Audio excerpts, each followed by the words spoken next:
Welcome to Smallmouth Crush. I'm the co-host of the show, Epic Eric, coming to you live from the Bass Lab while Travis is working on his new crib. We got a show for you tonight. Travis is letting us take over the stream. Who did I pick? You guessed it, man, because you saw it in my story. If you know, none other than the man. I think he's one of the best painters, custom painters in the nation.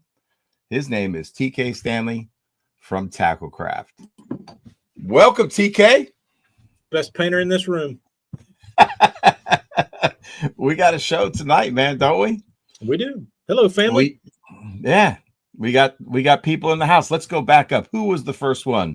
Take a guess. He's first a lot. E-Stack. We're gonna do a roll call. Tom Pavlov actually can tune in live tonight because he's not working. He's nursing a hurt foot. I almost said foot hurt. One of leg injuries. You got Scott York with the knee. You got a foot over there. I know. David Zickus Lee, welcome, man. Welcome. Who else is out there? Darius King, the Crankbait King from Kentucky Lake. You know we got to have him. Who else we got, man? LP Bass. Lee, welcome. Welcome, everybody. Mark D, good evening. Brian Wisniewski, thank you for tuning in. And I'm sure more are going to join, man. Hey, man, guys, while Travis is out, smash that like button, share. He'll be back soon. Like I told you guys, he's working on his crib, and he gave me a virtual tour the other night. I hope maybe we could talk him into coming on if he can take a break and put the paintbrush down. He had his parents in for a couple weeks, and dude, they made some progress. I got a virtual tour.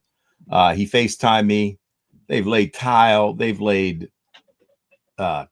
what is that stuff called? The wood. It's not real wood. It's called composite veneer. You know what I'm talking about. Yeah, that. He built a really nice shelf for all his trophies. So it's fantastic. Sean, what's up, man? Mike M, Kayak Fishing, JP, Gino in the house, Kent Collins, Lyrad, man, Kirk Blackdart, Tommy Roane, Ryan Theo. We got a lot of people here, man. Thank you guys for tuning in. We're talking crankbaits tonight. We're going to do a review of the show that I co-hosted with Brian the Carpenter, Bass After Dark, and it was our custom baits worth the bucks. And it was episode 1. It's the Painter Dudes, and we had TK, John Pryor, and Uncle Frank, and it was one heck of an episode. If you didn't watch it, I suggest you go to Bass After Dark. Of course, after this show, don't watch it while we're talking because you might miss out on the giveaway. TK, I'm giving away one of your baits that I bought from TK. And I went to the pond and tested it, and it's a bad little biatch. All right, so here's what it is. Let me take it out of the pack. Should I take it out of the pack, TK? I guess it kind of. It's got a nice little neat clamshell. It's easy to get it out. All right, let me see if I can get it out. So I went to the lake to throw this little deal on the recommendation of TK. This is a Bagley B1 now. TK, would you say discontinued? I don't know. I don't know if they're going to make them again. Northland bought Bagley. Yep. And then GSM, I guess, bought Bagley and Northland. I don't know if they got Northland. They might have got all of it. I'm not sure. Right. But they were moving some volume of all their stuff. It was like they wanted all of it gone. Man. They were shoveling it out the door, and yep. I thought maybe I'd go back and get some more of this stuff. There is no more. No. The website has no hard baits available, no colors, no anything. And I know they didn't sell them. Right. So I'm not sure. I sent them a message on Instagram, the Bagley page, to see if they were anybody was, kicking around over there. No response, nothing. So that might be the end of that era. Yep. So tell everybody about that color. Let me see if I can get it. It's got some pink on the belly. Oh yeah, right? That's like the that was a kind of a take on Japan crawl.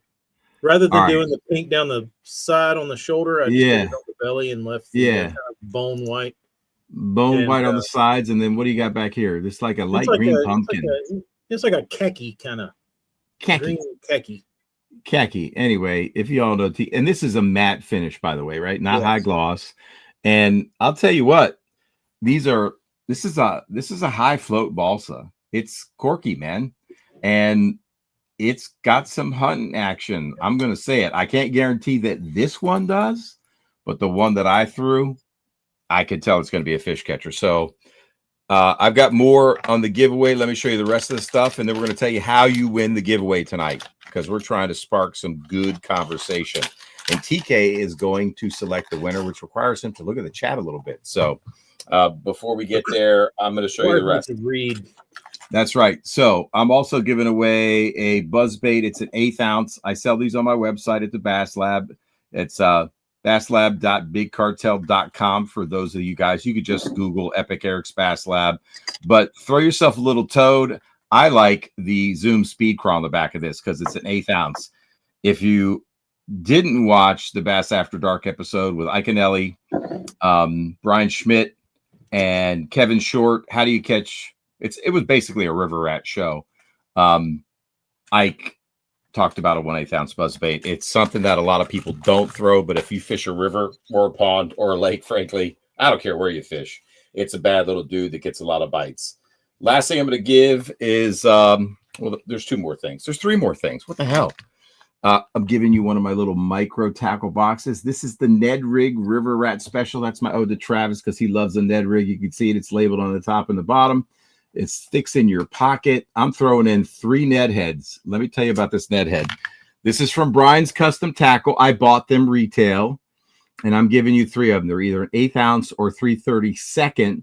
TK, can you see how he did that little bait keeper there on the shank? It looks like a little piece of mono wrap. Correct. Double Correct. wrap on the with thread. So EWG Gamakatsu, I believe, and 1/8 ounce or 3/32 pairs up nicely with the other thing I'm giving you, which is a package of the Leal General.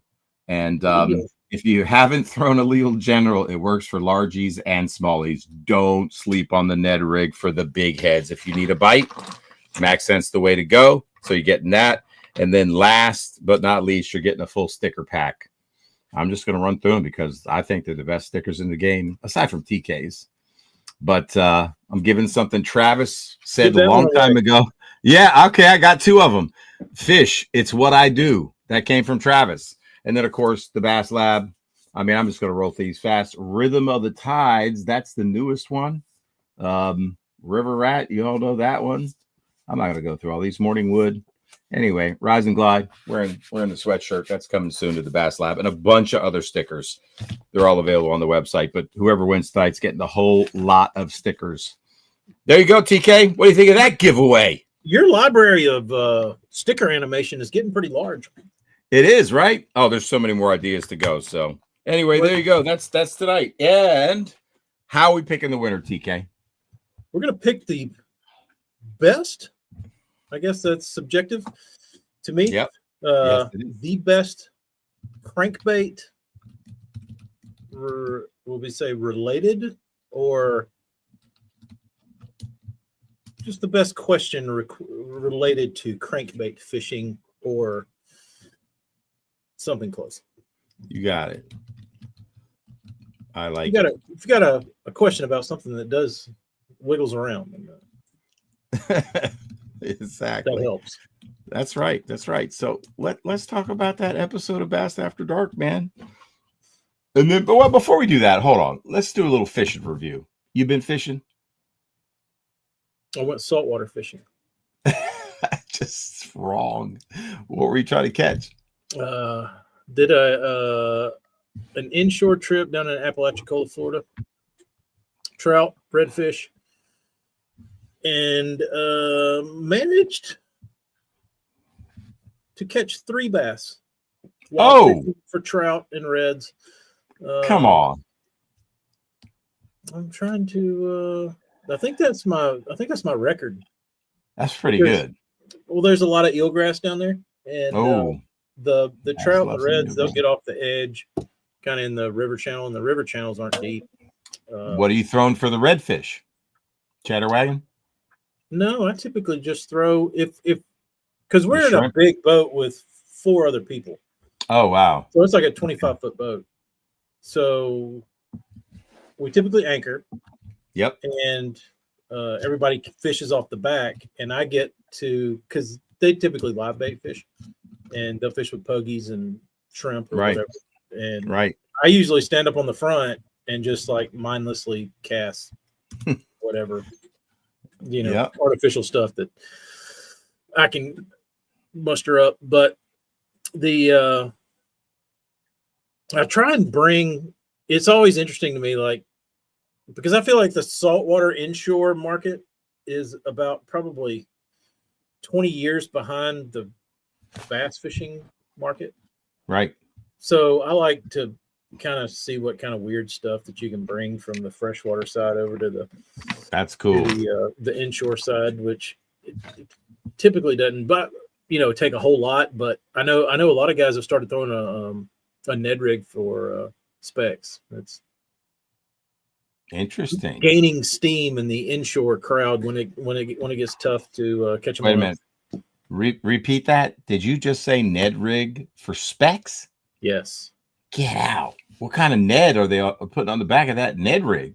Like a regular, like little Cinco, like little bitty Cinco style. Come on, man. That's crazy. What kind of head? Like open hook or like EWG to keep it I think just the regular little mushroom head, like Z-Man style open hook. Yeah.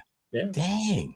I'm gonna have to try that because I chased the specs down in Nag's Head, right in the Sound, and man, there were so many little ones this year. I guess that's good for the fishery. Finding a 14-incher was tough. I think we caught 4 in 2 days, but probably caught 100 trout off a little bridge, not a boat, like just from the little bridge. And there's a bunch of people, but there's so many little ones in there. The day before when I was working, not fishing, there was a nice little, northeast wind blowing, and that current was jamming through that bridge. They wrecked the big fish. What were you throwing? Well, I wasn't there that day. What I throw was what I always throw. I throw the Z-Man in the deal with a 3/16 ounce head. It's the Z2. No, it's the Minnow Z.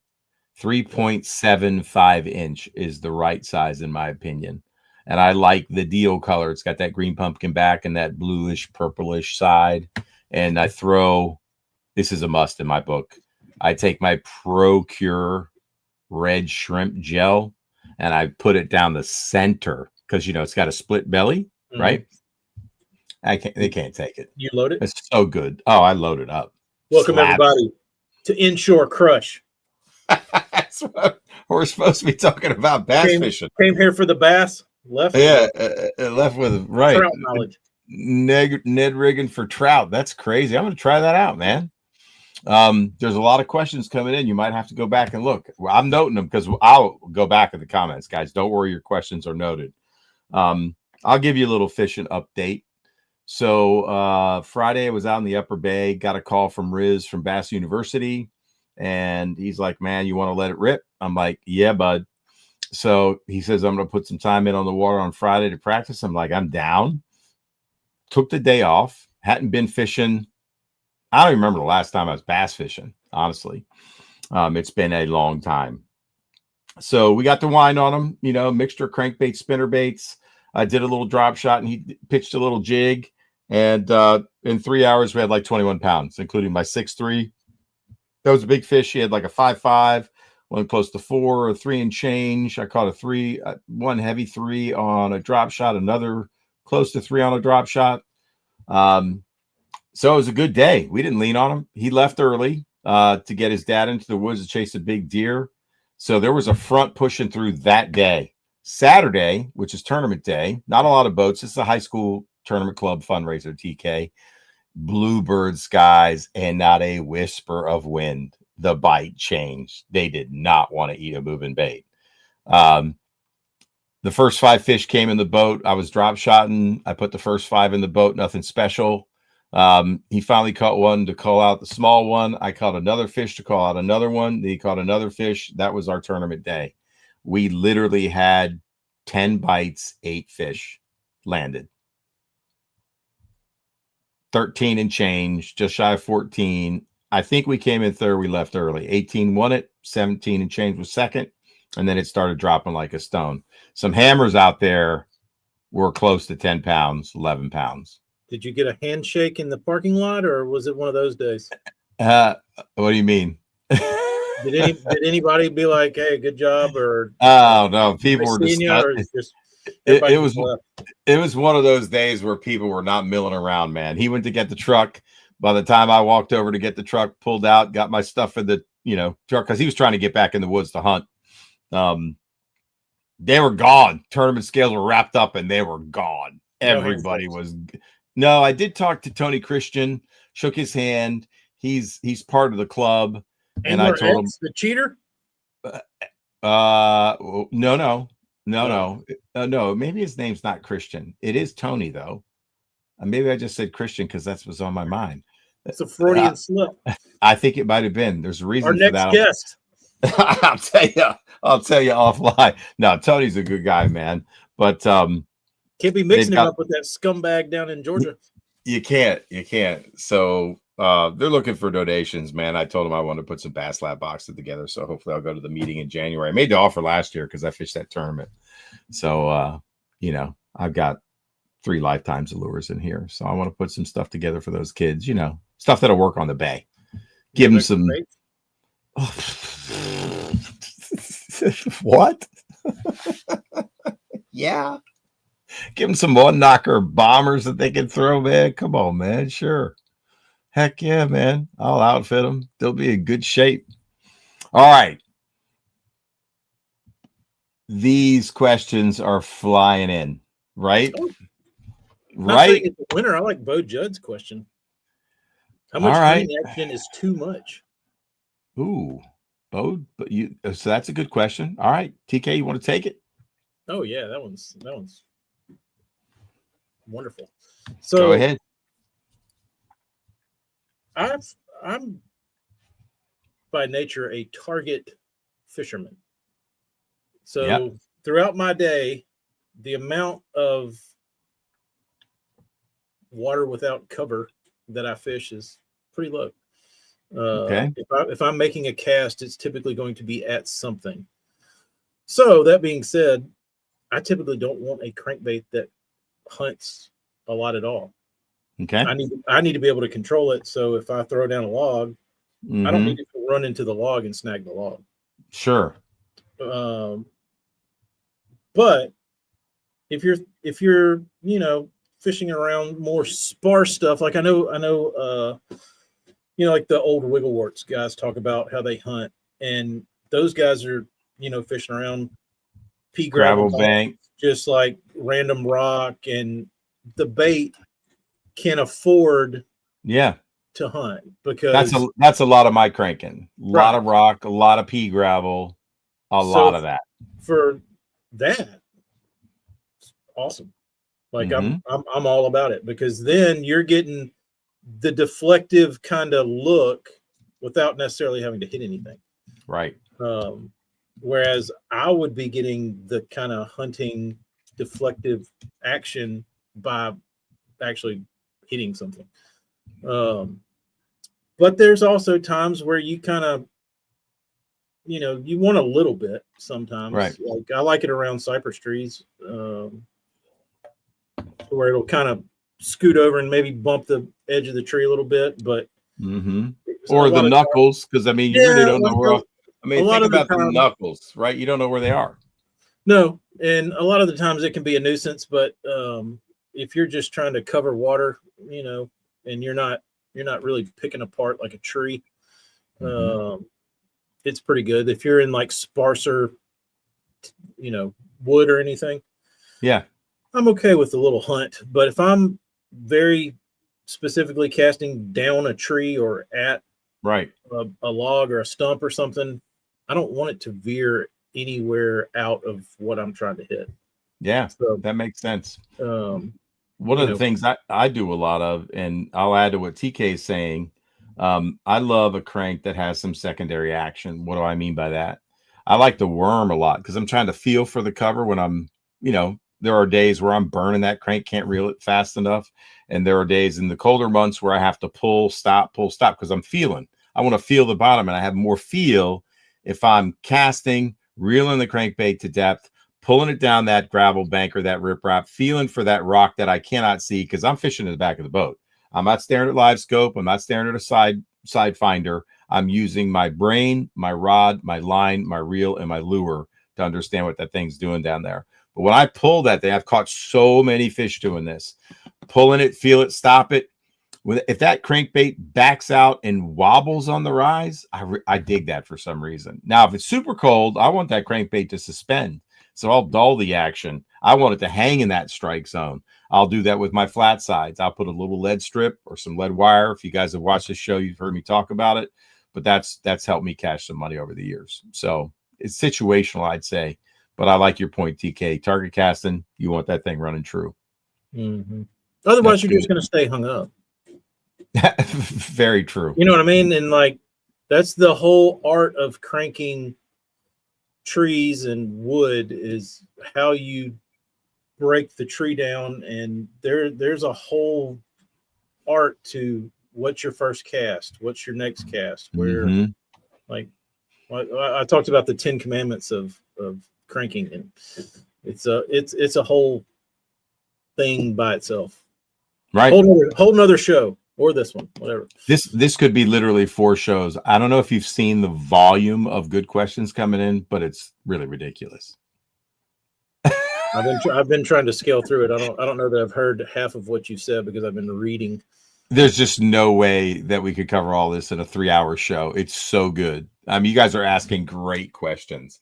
So I'm just going to let TK marinate for a second and read some of the comments while I show you a couple. I thought that I would just like start holding up TK cranks so you guys could appreciate the beauty. I'm not going to talk about them. I'm just going to hold them up. A lot of them are burns. I'll tell you if it's not a burns, but I just enjoy the show. Enjoy the show. Just enjoy the show, man. Just enjoy the show. I'll say about this. Green pumpkin, if it's so damn good, why don't you see more crankbaits painted green pumpkin? One of the best colors TK's ever painted for me. And no, he won't paint it for anybody else. You know, I have a close friend of mine who he came down here. He was working in town, and he was came and sat over there, and he was looking up at the wall of baits. Did he see that one? It's close. And he said, what are those 4 up top? Uh-huh. I painted them for a guy down here, and they've been sitting here for 2 years. He won't pay for them. What? And he's like, I want 2 of them. I said, all right. So he got them. And then what's the report back? A month or 2, he calls me kind of panicked on the water. He lost both. No, I think he destroyed one on a dock, but he said, are those other 2 baits still on your wall? I was like, yeah, they're still hanging up there. He said, I need them. Put them in the mail. I was like, nice. He said, I got a tournament next weekend and I need it. You gotta like that. So nice. It's the same idea as yours. It's just the blue crab color. Oh yeah, show it. Show it. I don't want to show it on this piece of junk bait, but I will.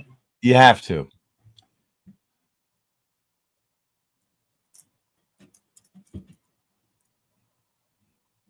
It's a thing of beauty. And I think why it works so well.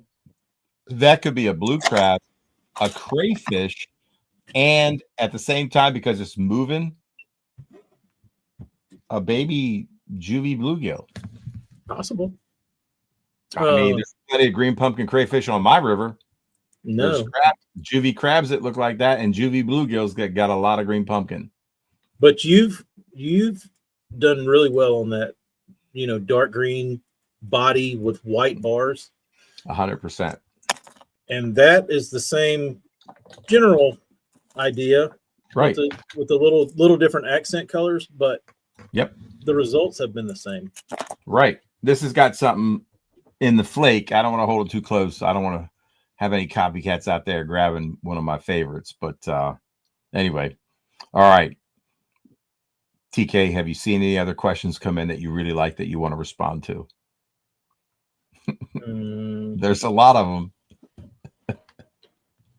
KO Oh, Fishing says if you use a snap with crankbaits for quick change, what do you suggest? I would suggest not using a quick snap and just take the time to retie. Me too. Because, I mean, I don't like snaps to begin with because I have trust issues and I don't trust them. But the second reason is you get comfortable having a snap on and you're changing baits and you're like whizzing stuff out there. And the next thing you know, that thing's been on there for 3 months and you just forget to retie it. Yeah. I feel like that's the one tragic flaw of a snap is you just forget about it. You know what I mean? Because it's so easy to change baits. You forget to actually just retie. Right. As often as you should. You know, I was all sold on it for a minute. And then then I'm thinking to myself, all right, if I take a crankbait that has a snap, this is what worried me. So I got to pick up a crankbait with a snap. All right, I'll pick up another one. There we go. There's a Burns bait. All right, so I got the snap on the front. I mean, the split ring. So if I put a snap on that, now my line is way out here. And I'm going, am I exposing the knot to more cover damage or less? And does it impact the action? So I just wasn't disciplined to like take all the split rings off and go all in on the snap, if that makes any sense. That's a lot of work. It is a lot of work because I mean, you know how many split rings I got on the front of baits? So I was half in, half out. I was using a duo lock. And then over time, if you weren't careful with the duo lock, which is the same snap they use on a chatterbait, it will start to separate. So then you gotta, I've never had a split ring separate if it was a good, good split ring. There's some junky ones out there. Anyway. But if anybody does want to remove their split rings from the nose of their baits, do not use split ring pliers. Separates them too much. It takes too long. Just sit there and snip them all off. Snip them. That's good. That's good. You'll be there forever. If you want to go all in on the snap and you want to remove your split rings from the nose. Yeah. Wave Currents and Ice says the front hooks get jacked a lot more with snaps in my experience. Just annoying. 10-4, man. And Dustin, TK does put some really beefy split rings on his baits. That's another good point. Like if in a cast that if you've got a long snap, it could potentially lay over enough to hang, hook or whatever. Yeah. I don't know. It's just, you know what else, Eric? Tell me. It doesn't look sexy. It's not sexy at all. Looks like shit. I was talking to Kramer tonight. Kramer, who's a river rat friend of mine. I've known him for, I don't even know how long, back in the 80s. So coming up on 40 years. He's one of the OGs, right? And I'd fish with Kramer. And, we're practicing for a tournament or we're out there fishing. And I'm like, Kramer, man, I'm thinking about throwing this behind you, man. What do you think? And he goes, I don't know, Galasso. If it makes you feel sexy, throw it. I say that all the time now. TK, I think I said it to you, cracked up the first time I said that. Truer words have never been spoken. You got to feel sexy when you're throwing something, man. Well, I didn't get to mention that in the Bass After Dark episode, but I'd mentioned to you on the phone that like in the guitar world that they did some study and they found that if you don't like the color of your guitar, you're less likely to play it and less likely to practice and less likely to stick with it. But if you love the way your guitar looks, you play it exponentially more. So I feel like it's the same thing with lures. Like if you don't think that thing's sexy, and some people can look at a Strike King sexy shed and be like, damn, that thing really is sexy. Me, I don't see that. It doesn't make me feel sexy. I need a little more. Yeah, but, I agree, man. And there, I mean, I don't know what it is about that feeling when like you got everything like you like it and everything looks right. Not saying that it's gonna work that day, but everything that you've planned out in your brain and you've like, in your gear session when you're trying to get all your stuff ready to go fishing, that was always my favorite part of fishing. Like Right. the actual trip where you get to actual fish is fun, but the days leading up to it, when you're getting all your gear, you know, and you're planning out like what you're gonna do and what you're gonna throw and all that kind of stuff, that was to me just as fun as actually fishing. Right. And then you get out there and everything's like sexy and looks right. And man, that makes you, it just makes you feel good. You don't even have to catch shit. There's no doubt, man. We talked about that on Bass After Dark, right? Like if we had the what was that spinnerbait skirt with that lime truce crankbait, man? Oh yeah. Oh, dude, lime truce, like 3 different depth, speed, you know, types of lures, all color coordinated. If they're on that pattern, man, oh man, that's that one. When that happened, I got excited. I perked up a little bit. I was about to. yeah, that's pretty cool. I think I still got that somewhere, man. I put it together, man. It was good. It was good. All right, you see another question? There's a lot of them coming in. Holy crap, dude! This is that Big JP. This Big JP's in the house. That's right. I never get to talk to Big JP. I have a lot of respect and love JP. I don't ever get to tell him, but you want to tell him in person, Big JP? If you want to come on, I'll send you the link, bro. Just say the word. Big JP is a great dude. He is, no question about it, man. No question about it. All right, where else? You see anything? Come on, man. There's so many, dude. I know. All right, okay. Here you go. Steve Hardy, EWG or round bends on a crankbait? I like round bends. I like mixing them. How about that? I'll put one of each. That one makes me twitch a little bit. It makes me feel happy because I feel like if that fish is eaten. So here's what I'm going to do, and I'll give you the reason and the rationale. At least I'm thinking through it, right? All right. So I'm picking up another one of your paints. That's a Burns build. It's a little flat side. I'm going to put the EWG on the belly. And I'm going to put the round bend on the back. Why? If they're slashing at the bait, the round bend's has more hooking surface, if you will, because it's open. If they're eating the bait and they get that EWG anywhere in their mouth, I got them pinned. That's my business case for a mixture. That's all. I will say this. If you get snagged and you're using an EWG, it's hard to get it off. Especially in wood, because it just pins the bait. Yeah. Pins the bait. And one of the best, don't laugh when I say this, and John Pryor would say amen to it. I'm not kidding you. Those old, this is a Suddeth lure, those old Mustad triple grips, if they got wedged in a bass's mouth, they were never coming out. If they got in the gummy part, never coming out. And you can sharpen that, never. Like you know why that is? I don't know why it is. It looks cheap. It's not a Gamakatsu. It's an old ass Mustad bronze hook that you can put a point on. Oh yeah, that's because that's very similar hook to what came on the old Bandits.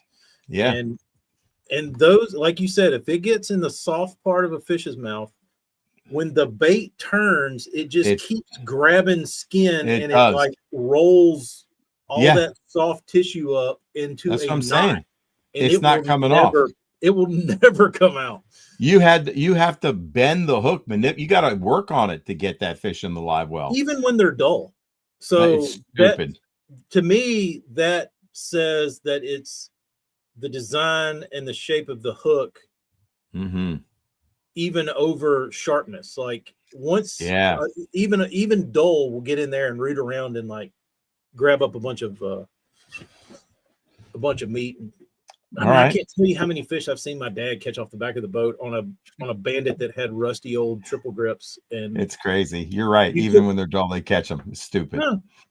Stupid. Anthony Geis has an interesting question. Has TK used paint schemes to create a deflecting effect? Anthony, you might have to define what you mean. TK, maybe you understand. I mean,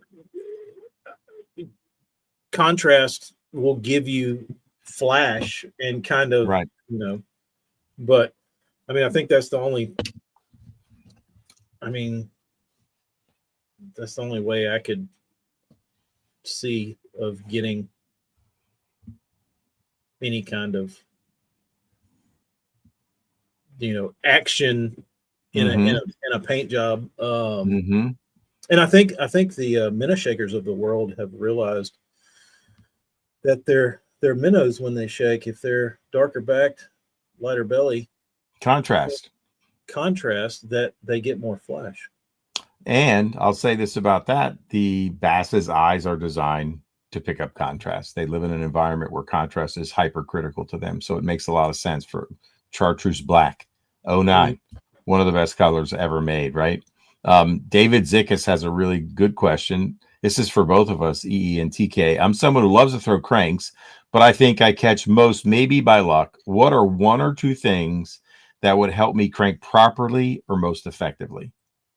What are some, like when you're catching crankbait fish, you talked about having a plug that runs straight. It's boat angle for sure. It's casting angle. I would say that is really critical. Work the bait with your rod. Depth, speed, and retrieve. So on a, like if I'm fishing a tree, or if I'm on the bottom or whatever it is, I typically don't reel a lot.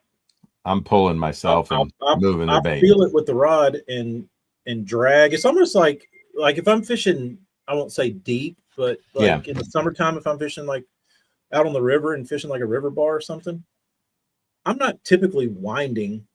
I'll throw out there and feel the bottom and then just pull like a Carolina rig, and you can feel the bait bumping around. And I also feel like there's a speed that you got to find.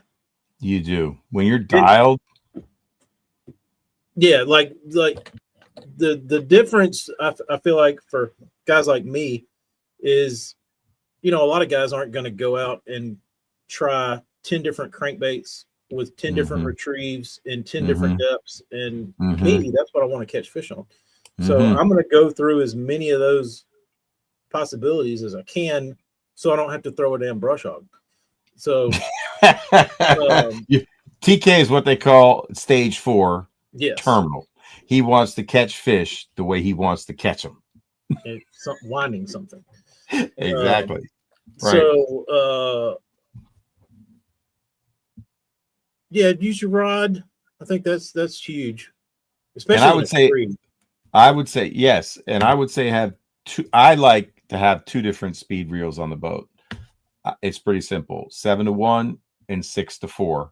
You can have a 6-3, 6-2, and it doesn't really matter what the gear ratio is. It just matters how many inches per line crank. I'm mostly fishing Curados. I do have some Tatulas, but there are days where they want that bait moving fast, typically in the hotter months. And if you don't have a 7-1, sorry, you can't reel it fast enough. You're not going to get bit. So TK talked about that sweet spot of speed. Think about it seasonally, but I've seen them in cold water where you got to wind it.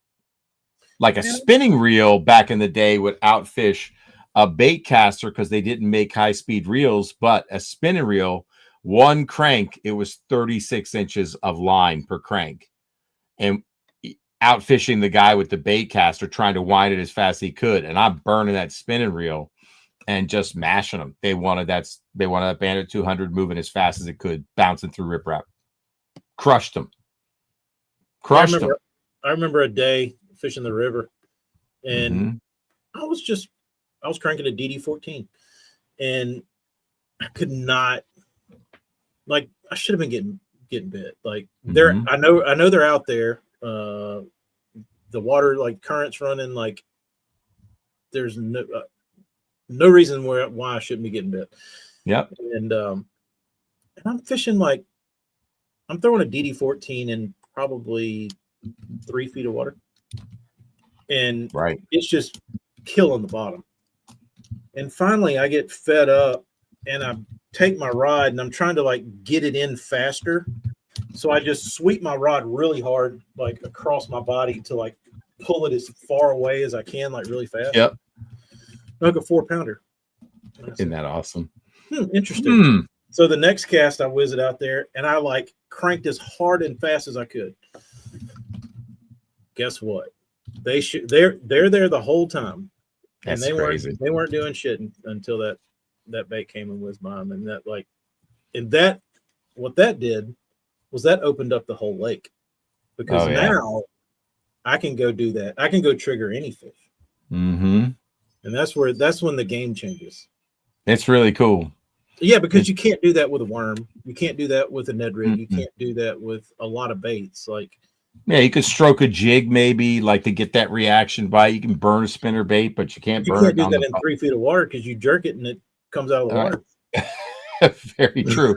But you So can the pull damn that thing and go. dragonfly lure might work. I don't know. Exactly. But there's like so Um, many little situations like that where you have the light bulb go off and you go, not telling yep. anybody that. Yep. Fluoro or mono when you're cranking. Oh. Tom Pavlov. Dirty fluoro, gross. Mono for TK. I'm 100% mono. And let's talk about why, as you would say. I like the stretch. People want to poo-poo the mono, but I think the world's opening up their eyes that it's not so bad. It's tough. Like I fish with big game, have my whole life. Like I've never had a reason to not use it. Yeah. Like, okay, it gets a little coily in the wintertime. So does everything else. Like, you know what I mean? I'm trying to. Yeah. Especially the heavier gauges, like 10-pound, big game. I'm a fan. Yeah. You put fresh 10-pound. I don't know if you crank 10-pound. I mean, I'm thinking you're cranking, 15 plus. Yeah, 15. I used to love 17, but they quit making it. I've been on that soapbox for a while now, but I know we know. Don't get him started, folks, on 17-pound big game. You can get it in Europe, but not here. Explain to me that. Well, anyway, I have it from Europe, and it's not 17. It's 13. Lucky 13. Anyway, 10-pound. I've caught a ton of fish on 10-pound big game. It's cheap. It's always available at Walmart. When you first put it on, put a little line conditioner, man, that stuff is buttery. I like it. It's good. And the stretch, I mean, look, man, if you got the right rod with a parabolic bend, I'm a big glass graphite composite fan. I love the old cranking sticks from G. Loomis. I think there's still some composites out there. There's a bunch of good graphite rods right now too. I just can't make the switch because I'm just comfortable. Anyway, so yeah.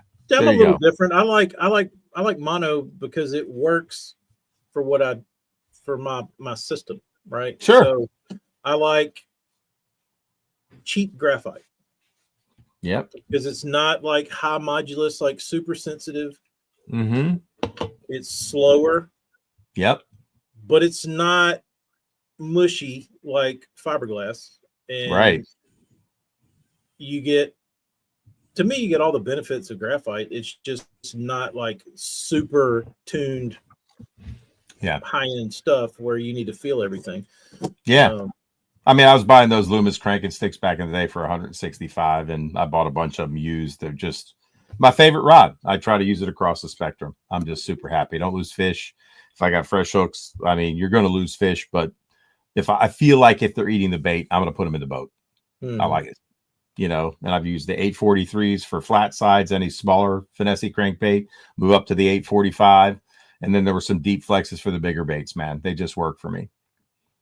There's a couple newer ones I've tried. If anybody's thinking about it, reach out to Mike at Susquehanna Fishing Tackle. If you're up in the air about which cranking rod, those guys are fantastic. They're a G. Loomis dealer. They got a bunch of different rods too. He won't steer you wrong. He is excellent, very knowledgeable. I think it's one of the best local tackle shops out there. So that's my tip of the night of where to go. The mono also allows me to beef up my action a little bit. Sure. Because if you're in a tree and you roll over a limb and a 4-pounder eats it, gotta get my him out. rod loads up to the handle, that fish is already in the tree and doing the seesaw. And I'm cooked. Seesaw. So when you come over that limb and you can feel the vortex, when right before it happens, you feel that fish bite.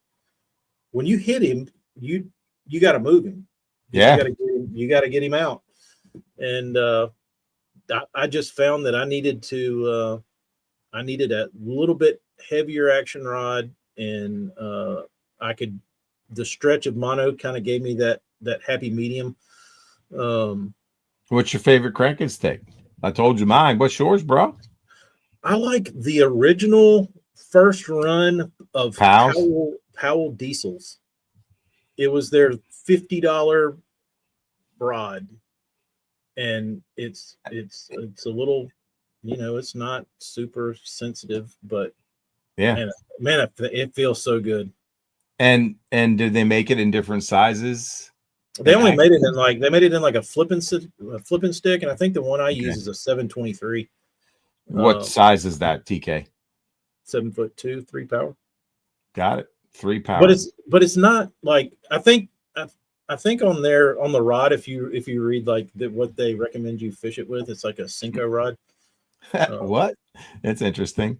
Yeah. All right, so it's got a fast tip, not extra fast. That would make no sense to have. It's kind of like it's kind of in between fast and extra fast. Okay, it's in the top third of the rod, and then it's pretty much a damn broomstick. Where does it load? What guide? About the fourth guide. Okay, wow. From the top. Well, you got to move him. Yeah, right. You crank a lot of trees. Mm-hmm. I got you. What are you cranking trees with? 17? Nah, if I don't have 17 anymore. Typically 15. You're out of 17. Mm-hmm. The European stuff. Oh no. No, I didn't even throw the European stuff. It's I might put it on a because it was 13. Because it was 13. Yeah. No 20 pound.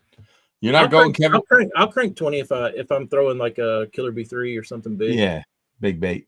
But I'll throw a Balsa B3 on 20. Right. I feel like a Balsa B3 throws good on 20. To me, I feel a little naked throwing a Balsa B3 on 15. It just seems light. Yeah. 17 would be perfect, but right.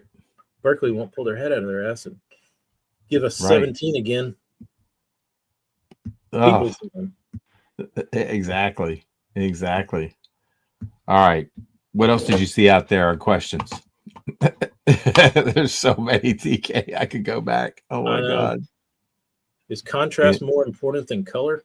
I think they go hand in hand. But there's like when you get into painting, so you have like a factory, say a splatterback. Yeah. White splattered back, one like total contrast. That's all it is. And that bait catches 1 million fish. But you can add to that because when it's rolling, it's flashing. That black and white are flashing. But you can add to that when you add pearls. And then you get an extra flash from the pearls rather than just regular opaque standardized paint. So you put contrasting colors of pearls in the top layer and the bottom layer, and then you add flash into your contrast. So then you're getting double, which changes things. And sometimes they just want a damn splatterback, but sometimes you need to, especially like during shad bites and stuff like that. It's the same thing as you might not want to, you might not catch them on a spinnerbait with white blades, but you change to a nickel blade, and you start getting bit. It's the same thing with crankbait color. Like you might just throw something white and drum anything up, but then you add like something that's real pearly and got a lot of flash to it. Sure. Then you're getting contrast and flash. And I like it. It's all about just what triggers a bite. You never know, man. You don't. All right. There's been a lot of, I'm sure, hook questions. What is your go-to hook of choice right now? Go-to hook of choice. Now that I've become a dad and a guy that doesn't get to fish a whole lot, I like super sharp hooks scare me a little bit. I prefer them a little duller because I have some. What's your favorite dull hook now? I just like the stock VMC. It's like a 96 something. It's just their short round bend. Is it their vanadium point? No, I don't know. It's just whatever. It's whatever I used to buy by the thousands. But those things were sharp enough. Like, can you put a point on it if you need to tighten it up a little bit? If you needed to. Okay. I mean, don't get me wrong.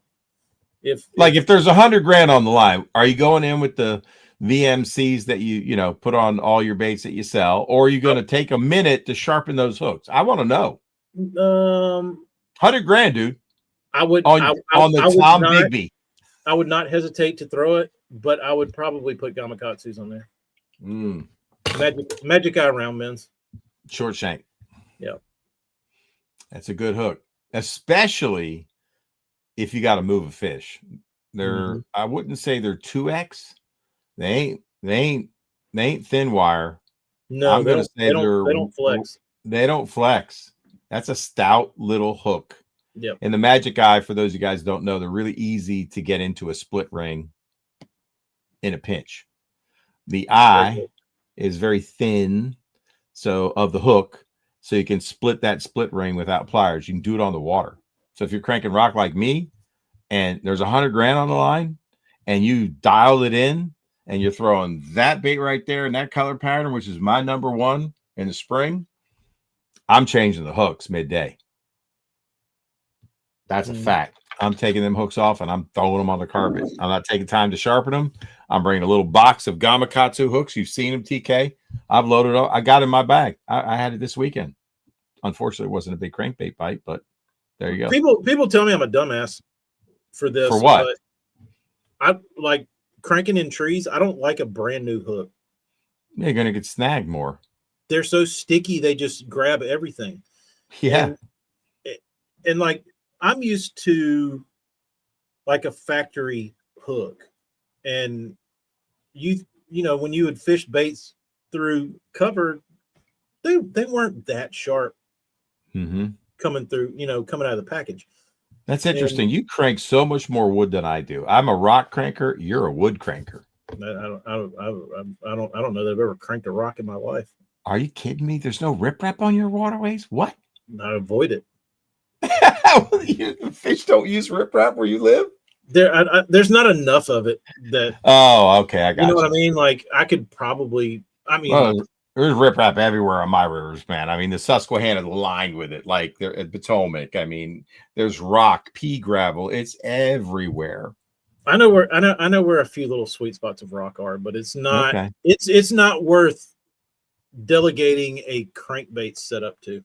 You know what I mean? Like. No, fair enough. I mean, you go over there and you wind through like, 20 yards of it and it's done. That's all it is. Right. All right. For cranking trees, Lexan lips or computer board. I'll be right back because I want to show a couple baits. I like circuit board. Why do you mainly because I like the bait.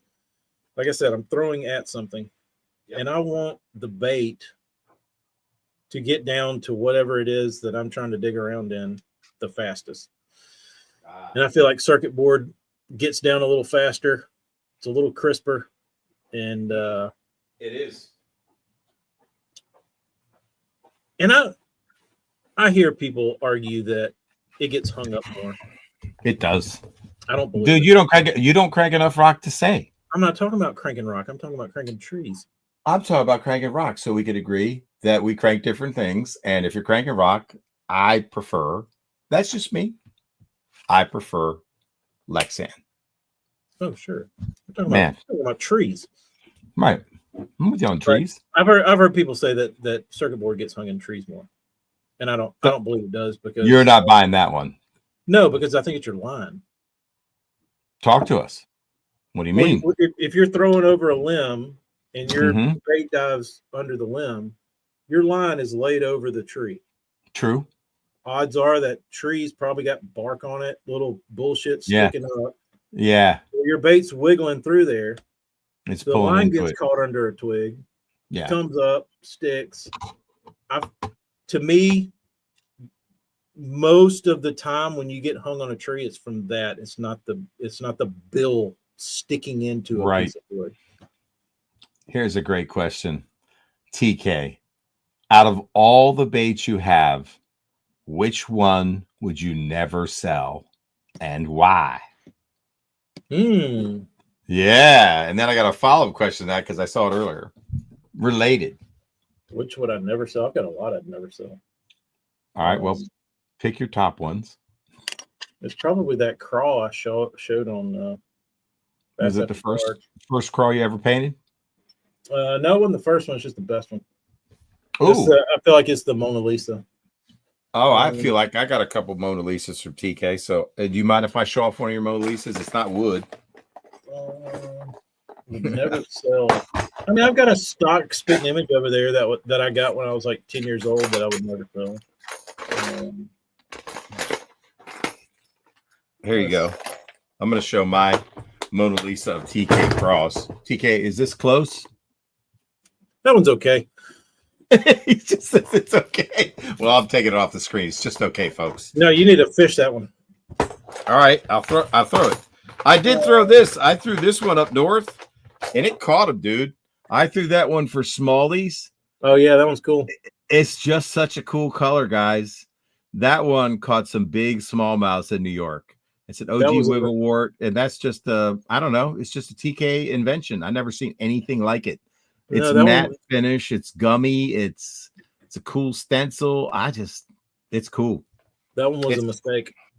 It's got reddish and yeah. So mistake away all the time. Do more of those mistakes. Anyway, that was one of the ones I liked. The one I showed that you said that one was all right. You need to fish it. Dang, TK, go get yours. And then while you're at it, pick up the 3 crankbaits that. We didn't get to show this one.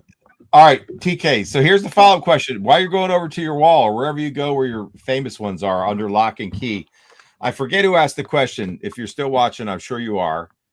Somebody asked the question if there was, and I'm not even going to say the words, if you could never get back into your studio again where you're sitting right now and you could only grab 3 crankbaits to fish for the rest of your life, what 3 are they going to be?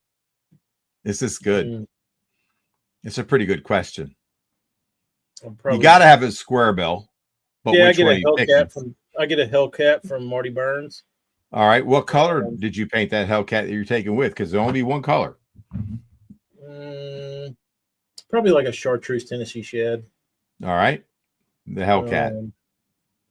Or is this the Hellcat, TK? Is that a Hellcat?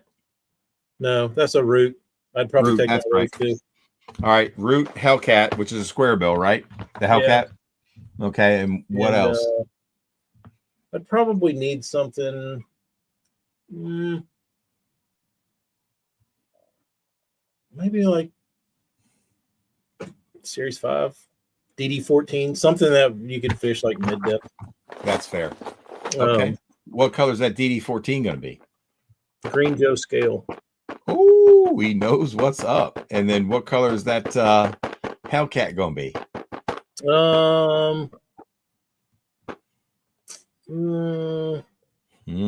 I could probably do, if I had a chartreuse Hellcat, like a chartreuse Tennessee shad. Yeah. Hellcat Root's probably going to be. I wouldn't be that picky. It would. I mean, Tennessee shad would be fine. Something more shaddy, less for clear water. Like so a chartreuse, a shad, and then the Green Joe scale. Norman. The Green Ghost. Okay, gotcha. That's good, man. What's your favorite Big M bait that he's ever made, or you've architected in your brain and collab with Big M Marty Burns, who's in the chat right now, by the way? Be careful. My favorite? Yeah. The Dream Pop. Oh shit! What? Topwater. That crazy topwater. All right, that's accounted for some big bass. Do you have a Dream Pop? Do you have a Dream Pop? They said crankbait. Sorry. Oh no, he didn't say crankbait. Wait a minute. I have to go back to this question. Favorite builder dude bait? No, it is the Big M bait. He didn't say crankbait. That's Bobby Balsa's question. Yeah, Dream Pop. Dream Pop.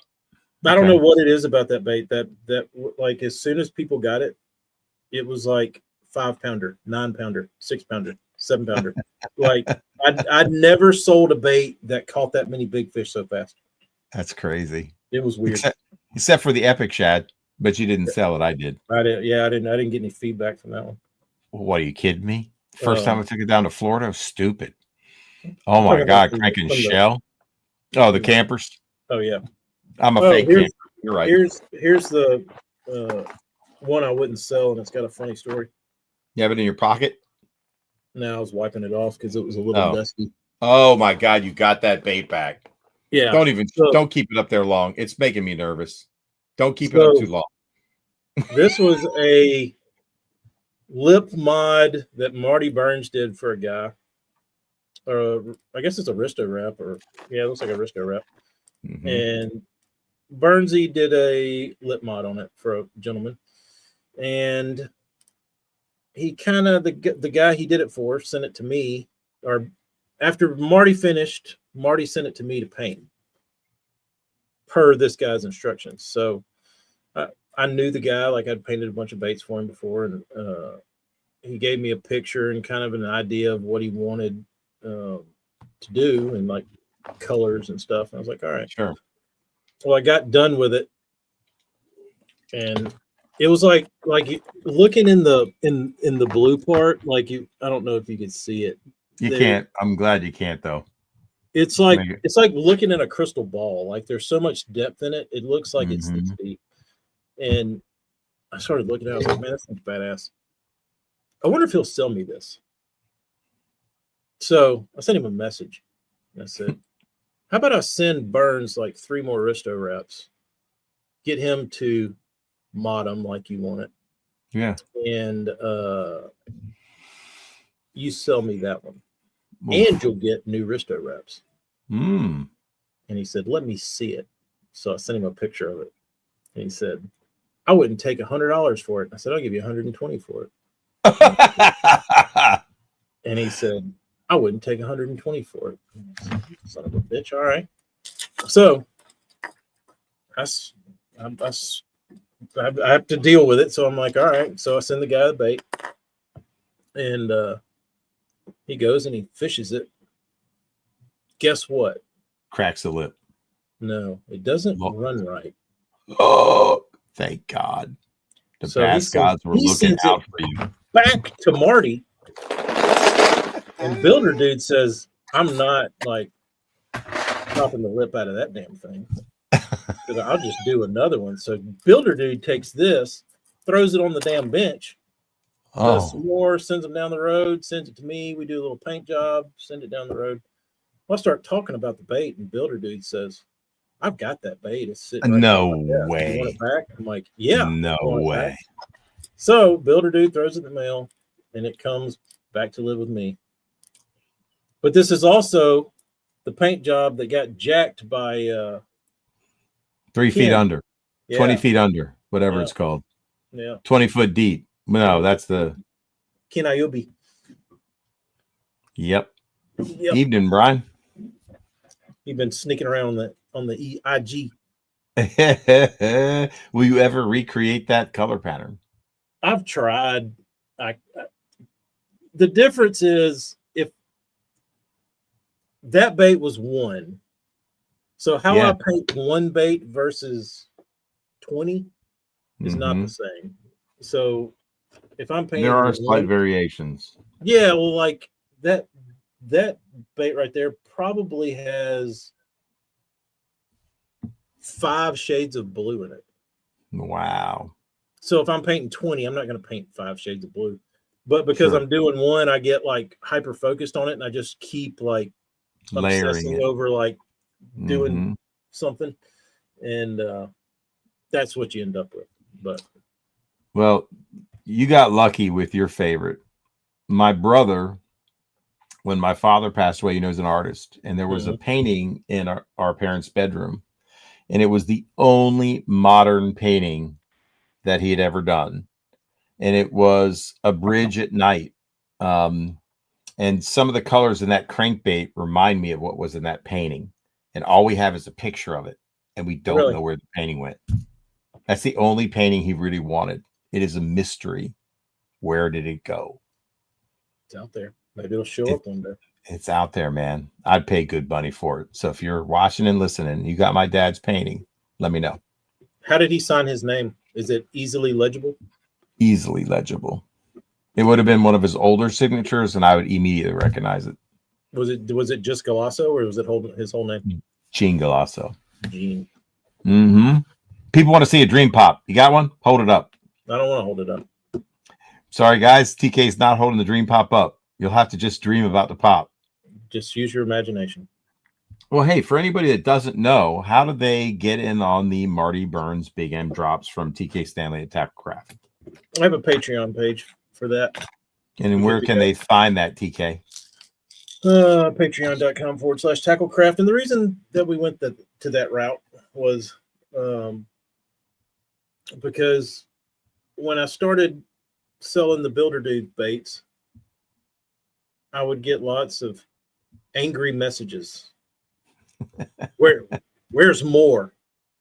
Paint more. Like, there's not anymore. What kind of bait shop are you running, dude? You don't have shit. Where's the baits? I'm like, right, dude, like, he builds them and I paint them. So to curb the hate mail from my inbox, what you do? The Patreon guys, they get an email that lets them know when all this will be available, what it is, when it's going on the website. They can, check it out, see if they want it, whatever. That cured all of my hate mail.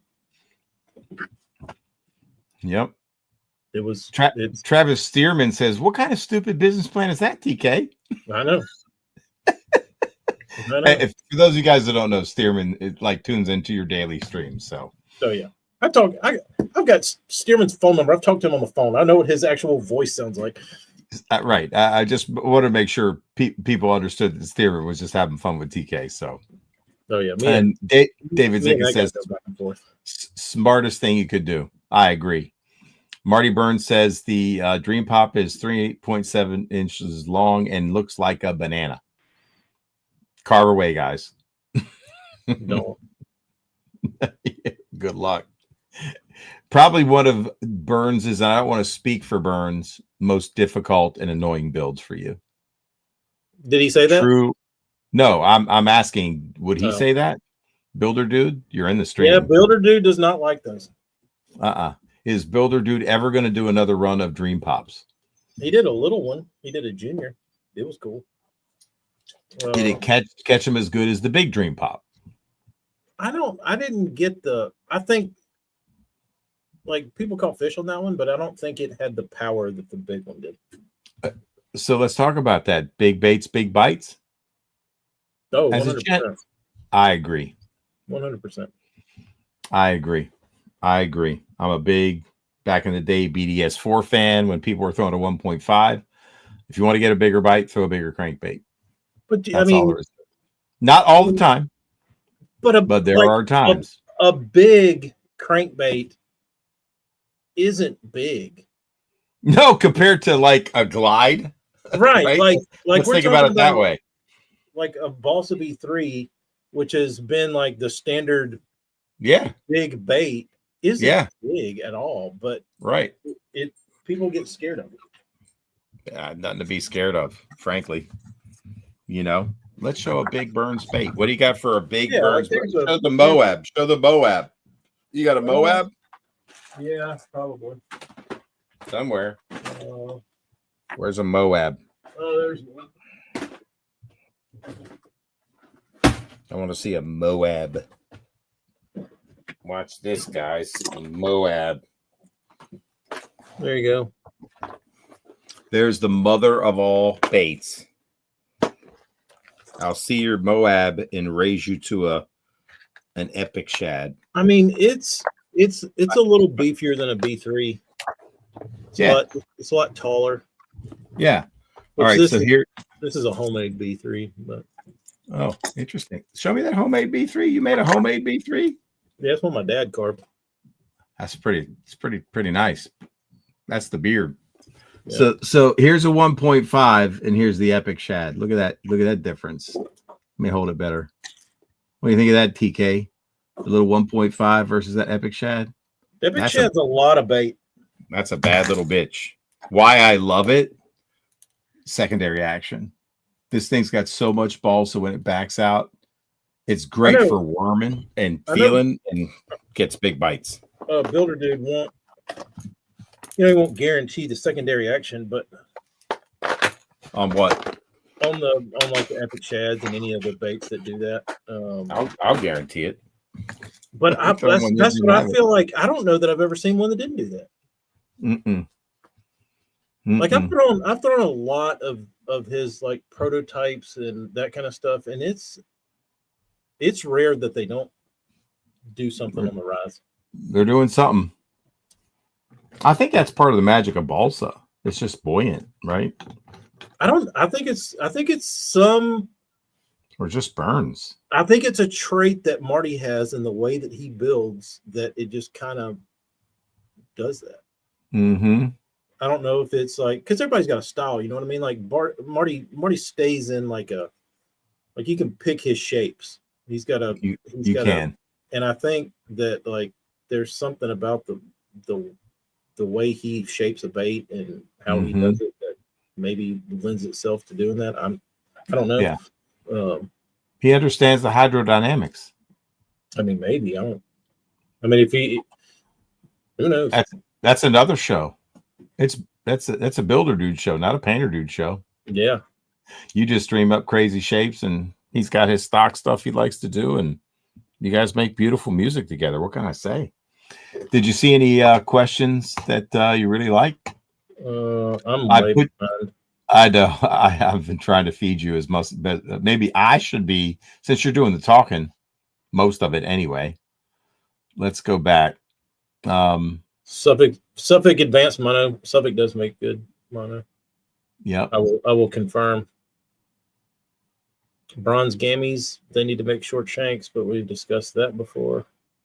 Steve Hardy wants to know, is there enough difference in the new wort versus the OG wort to warrant the $50 difference it costs? No. In warts?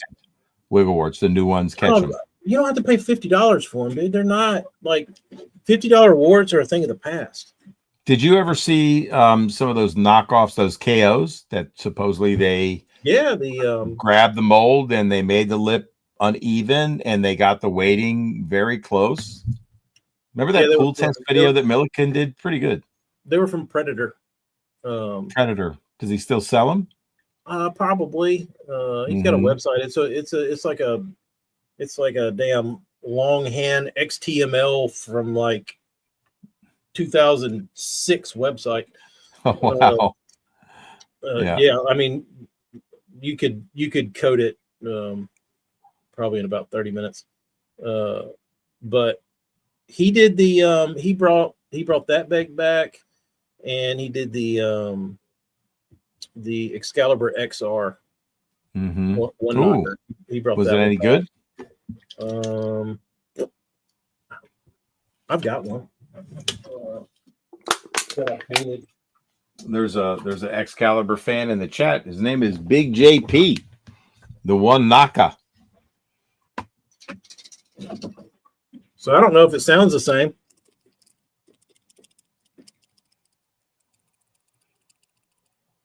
But I don't know. It looks the part. I'd have to get my trap box out. Let's see if I can find one. It looks the part. You think that will catch one, Eric? Let me. Ozark Shad? Hell yeah. Are you kidding me? For sure. I pay good money for that. Let's see if I got one in here. I don't know. It's not my big trap box. There might be a one knocker. But I don't know. Like I said, I don't throw those enough. All right. Since we're on traps, this is a quiz for everybody. Who can name the maker of this bait? It is a trap style bait, and if you know it, you're a hound. Let's see. I saw it I got to turn the box over again. Damn, I'm struggling. Keep the chat going, TK. While I try to turn this. Dude, I'm like 60 comments back. You're way behind, bro. I've been bouncing around. Sorry, guys. I'm doing my best. There it is. I see it. Okay, second row. It was hiding. There it is. What is the name of this bait? I got another one hanging up there, I think. Oh, yeah, I see it. Okay, TK. Anybody in the chat? I'm going to hold it up. Name the bait and the maker. Try to get you a better profile. Hopefully the name's not on there. No, it's not. It's a funny looking trap style bait, and it comes through something extraordinarily well. Extraordinarily well. Look at how fat the front is. Yeah, what is the name of that bait? The name of that little piece of shit. Mark Daniels Jr., since he's sponsored by isn't he a Bill Lewis guy? He is a Bill Lewis guy. He is a Bill Lewis guy. He talked about this on a Bass University, and I won the trivia question. I won the trivia question because I named the bait. Nobody's even made a guess yet. Is that there's a bait, the precursor to that? There was, I forget what the name of that thing is. But it's got that real kind of maybe 20 sharp wide front and a little fat ass tail. I don't remember what that thing was. I'll show you a couple different colors. Here's a nice crawl version. Look at that goofy thing. TK will tell you ugly baits don't sell. That's the bait I'm thinking about, because you had the tail hidden and I couldn't see it. All right. And then I'll show you a chromie. And this is going to give it away. This will give it away. If you're a crankbait guy and you don't recognize this scale pattern, shame on you. Take it. I'm putting you on the spot. Oh, I got a sugar shad in the box right there. This is going to give it away because I know TK will know this. If you, it already looks stormish. It is. Yeah. TK nailed the storm part, and it says it right there on the side. Hold on. I think this is the storm one. Sorry, I got to turn it around. It had the name on it. You got the storm. Because why is it a storm, TK? Tell people. Look at the scale pattern. Yeah, that's just the pattern. It just looks like their paint. It looks like their scale pattern. It looks like a wiggle wart. It is. Yep. I might have that wiggle wart up there. Oh, yeah. All right. Look. Let's match the hatch. There it is. There it is. All right. Did anybody get it? The epic secret trap. Storm, you got it. All right. Can you hear it? Can you hear the knock? Hold on. It sounds the same as this one. Yep. A little bit. Mine doesn't. There it is. All right. Yeah, you can definitely tell it's a storm crawl. That's called the Texas Shad. Texas Shad. This one has the name Whiz Bang on it. What? What does that mean? Dude, this is the Texas Shad because it has it printed on the side. And this one, which has rattles too, is called the Whiz Bang. You can't see it. You got to look really close. Whiz Bang. Did somebody own that before Storm? Because it's possible. And then Storm renamed it the Texas Shad. But apparently this comes through wood stupid good. Anyway, just FYI, you got to take one of the hooks off. Yeah, I like there. You go. You never sent me one of those ugly bastards to paint. Which one? These? Yeah. You want me to send you that? I got two of the silver ones. I'll send it to you. I don't want you to, but I figured you would have by now because it's that's fun. Not that appealing. I know, right? It'd be fun to have. I mean, just for I got a million ideas for videos I'd like to shoot, and that was, just taking out a bunch of old school baits. I wanted to take out the mud bugs with metal lips and see if, a metal lip clanging around on a rock would make a difference. Like, I really want to throw this one because it's big. Let me see if I can get it without knocking a bunch of stuff over. Let's see. It's kind of hooked into a blade bait right now. Here we go. Oh yeah, I'm see a sugar shad connected to it. This is one I really wanted to throw, TK. I got it. That one right there. That big old mud bug. The mud bug. Look at that thing, man, with the metal lip. I mean, they even painted the lip. Now, the paint wouldn't last long on that lip.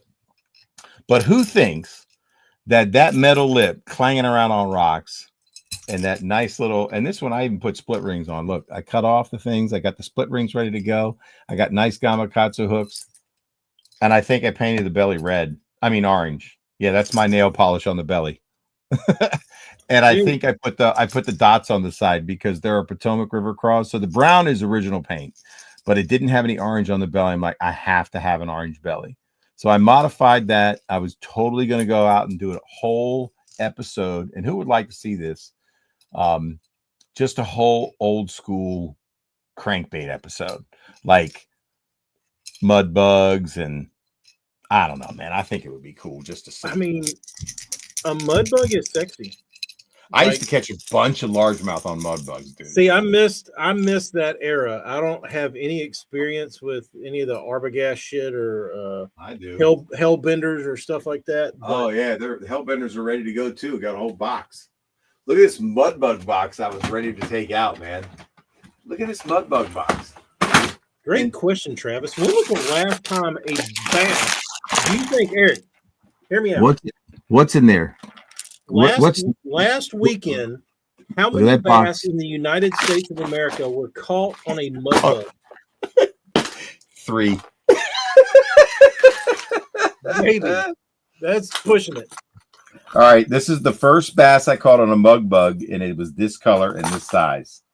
It was on what color, TK? It's a color you would never throw, but you painted 1 of 1 for me in the Killer B1. You sent me a Killer B with the number 1 on it.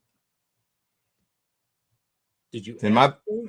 I didn't. You just sent it to me. Thank you. But it's a color you don't like, and I don't think you've ever thrown. DC9? Nope. Maybe when you were a kid. It's called baby bass. Oh yeah. You made me a baby bass. So that's the color that I've caught fish on the mud bug. I would definitely, if I was going out to the Potomac, I would take a fire tigerish one. Here's my fire tiger I'm going to take out. That one right there, fire tiger, because they eat fire tiger on my rivers. I would definitely take out one of those craws I just showed you. But I want the old ones that have the 1 knocker. They got the lead ball in them. There's 2 different versions. Like this is a newer mud bug that doesn't have that ABS plastic. You see that ABS, right? That's that milky plastic. And then here's a new mud bug out of injected. It's clear. It's kind of sexy though. But it's got 1 little lead ball. Very thin, very lightweight. These don't feel the same. It's like old traps versus new traps. Ain't the same. Anyway, I want that 1 ball. I think that's where the fishing industry's gone awry. Is that just digging up an old mud bug and saying, you know what, I'm gonna put some fresh hooks on this thing. Yeah. And I'm gonna go fishing with it. Like I'm gonna make this shit fun again. That one too. That one too, for sure. Some kind of brown coral, fire tiger. And maybe a baby bass just for old time's sake. I mean, is that more like a frog, or is that more that's more froggy? Kind of froggy. I don't know. I don't know what you call that pattern. Is it coach dog? Coach dog? Or their version of coach dog? I feel like they only had 1 coach dog, and it was that brown and bone one with the black things on the side. And they got the little sexy one. Oh, that's like a little Smokey Joe. Yeah, man. That looks like? Take that one down to the salt, and it looks like a sand flea. Ooh, dude. Yeah, anyway, that was the mud bug box. and I put a bunch of coffee beans in because some of these lures were stanky. So I put a bunch of coffee beans in there to get the stank out. Now they smell like Folgers? Yeah, apparently coffee works. I don't know. Heard it somewhere. Yeah, I've heard that. If you're like in a rental car and you like get in it or something, and you need to get the smell out, you put coffee in it. And the other box I was going to take out was some of these old bombers. I was going to take the mud bug and do a bomber versus mud bug challenge. Which one wins? So let me show the old bomber. The old bomber. It was this bomber. That bomber, TK. Huh? That bomber right there. I like that color. That's an old school color bomber. I need a new hook hanger on the front. That's another thing that would you call that a perch pattern, bluegill pattern? Yeah, what do you call that? That is definitely a Perchy. vintage perch. Yeah. And then they made some wood ones, man. That was a plastic one I just showed you. But then here's an old wooden one. It's an old one right there. Bam. Look at that old thing. Look at that old color pattern, dude. What? Not sexy. Go back to the mud bug box. All right. I got one more mud bug in here. I like the big ones, man. I definitely want to throw this. I got to do it. I should have brought those with Riz. What was I thinking, dude? What? That one right there. I'd throw that on the upper bay right now. Right now. See, it's got a little bit of that. What is that white stuff that forms on the baits that are the old plastic? It's like oxidation. Yeah, it must be. Anyway, trip down memory lane. All sorts of ideas ready to go. Dude, Riz would have been pissed. If I'm down there cranking that rock on, and the thing's going ting ting ting ting ting ting ting. What does I would think a mud bug would rattle your inserts out of your guides. It would pull so hard, dude. It would. Those things do wobble. They look very aggressive. Toom, toom, toom, toom. Oh yeah, and I can't imagine the amount of noise that metal lip hitting that rock would make. It's kind of like there's one. You know. Oh yeah, that's nice. It's a homemade job, and I don't know who ever built it. What? No, I got on every Facebook group and forum I know of and asked people if they knew who built this, and nobody ever said they did. Wow. But the dude drilled holes in the wood to put I see that. Some of them broke off. But yeah, you could just throw yourself a little fly tying tool through there and pull some more rubber through. This lip is aluminum. Aluminium. Aluminium. So does that mean you could bend it without? Yeah, that's how he got it here. So yeah, so if you just want to create more wobble, right? You bend that lip. Yeah, then you turn it in one of those Japanese baits that dives this far under the water and just goes like that. Yep. Yeah, you showed me that video, didn't you? Mm-hmm. Yeah, that was cool. Cool bait. I built a swim bait like that. Did you? But yeah, I was dicking around trying just whatever, and it was a jointed bait. I've still got it around here somewhere. I might be hanging out. Yeah, Darius sent me an original bomber in the box. Darius has sent me some good stuff, man. That's why he's getting the first Bass Lab sweatshirt, hot off the press tomorrow. We just got the packages in to mail out sweatshirts. So guys, I mean, there's going to be all my stickers are going to be turned into sweatshirts at some point. So keep an eye out. If there's something you're pining for, let me know. Morning wood. What are we talking about? Crankbaits. Yeah, before that. When you were talking before the bomber metal lips. If I brought that out and caught some bass on that mud bug, Riz would have been pissed. After that, I don't remember. I don't either. Yeah, Cliff builds good baits. Black labels. Mm-hmm. Yep. For sure. He's got just about anything somebody would look for. Mm-hmm. I mean, Anybody know? he's pretty much the only show in town. Bobby Balls has got a question. What was the color of the first classic winning bomber? 09? Or was it just white and black? I don't know. That's a Can Duke question. Paul Scarazzi asked, how's Travis doing? He's working. His parents were in town for a couple weeks, and they got after his new space.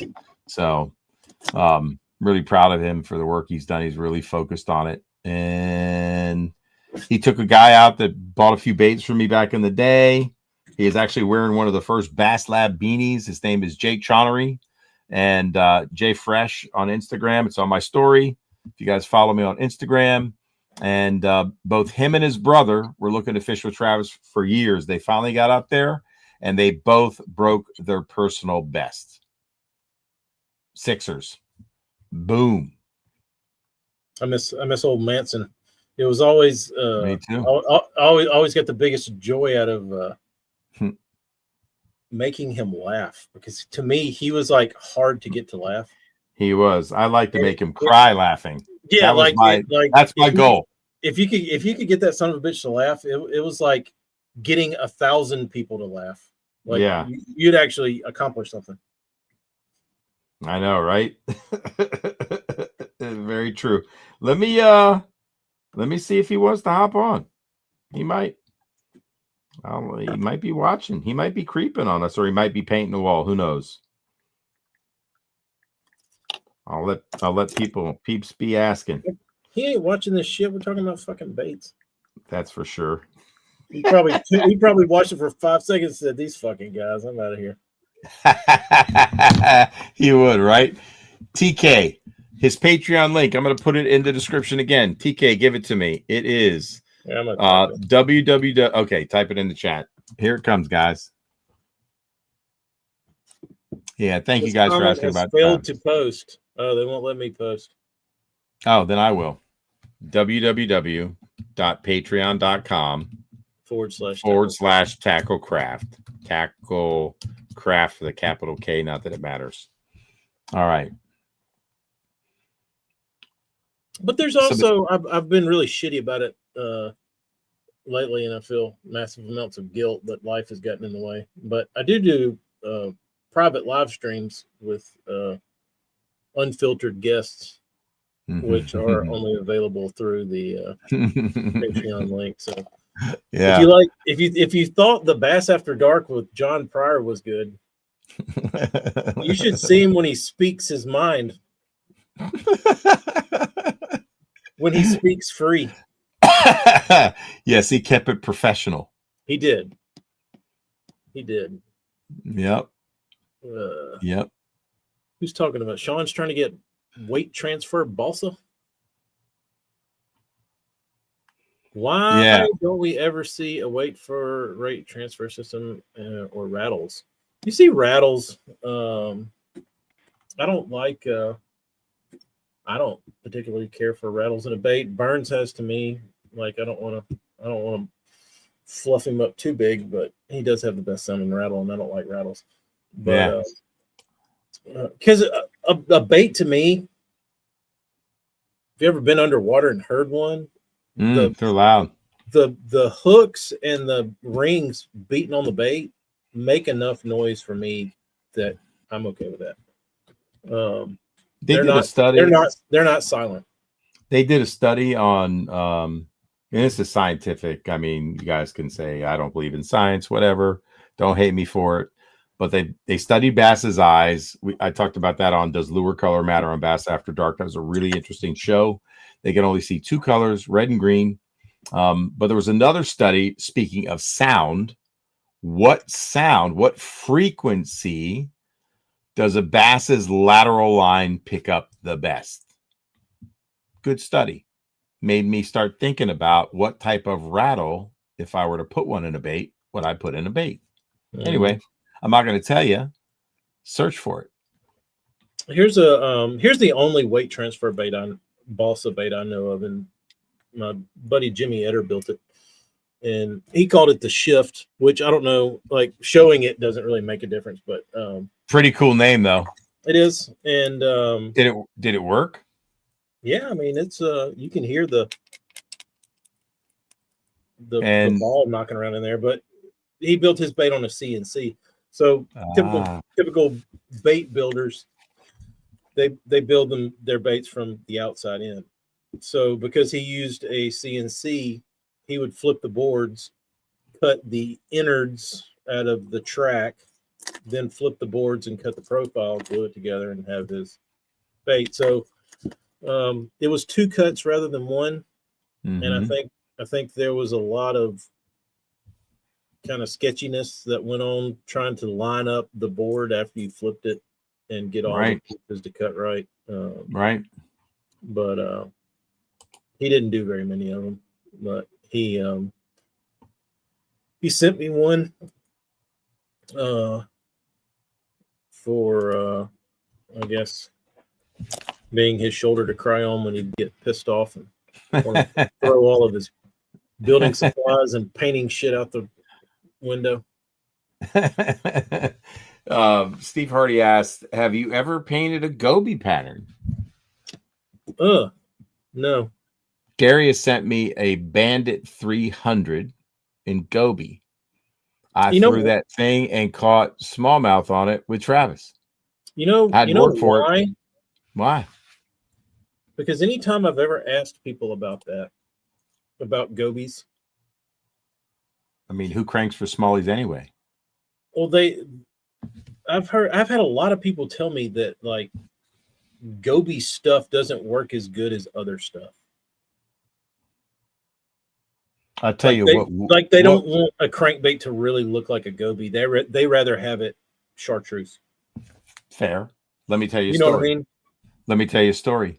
So, you guys know I fished a tournament with Joe on the Susquehanna River. This is the West Branch, by the way. And it was a Toys for Tot tournament. All the river sticks were there. We came in second.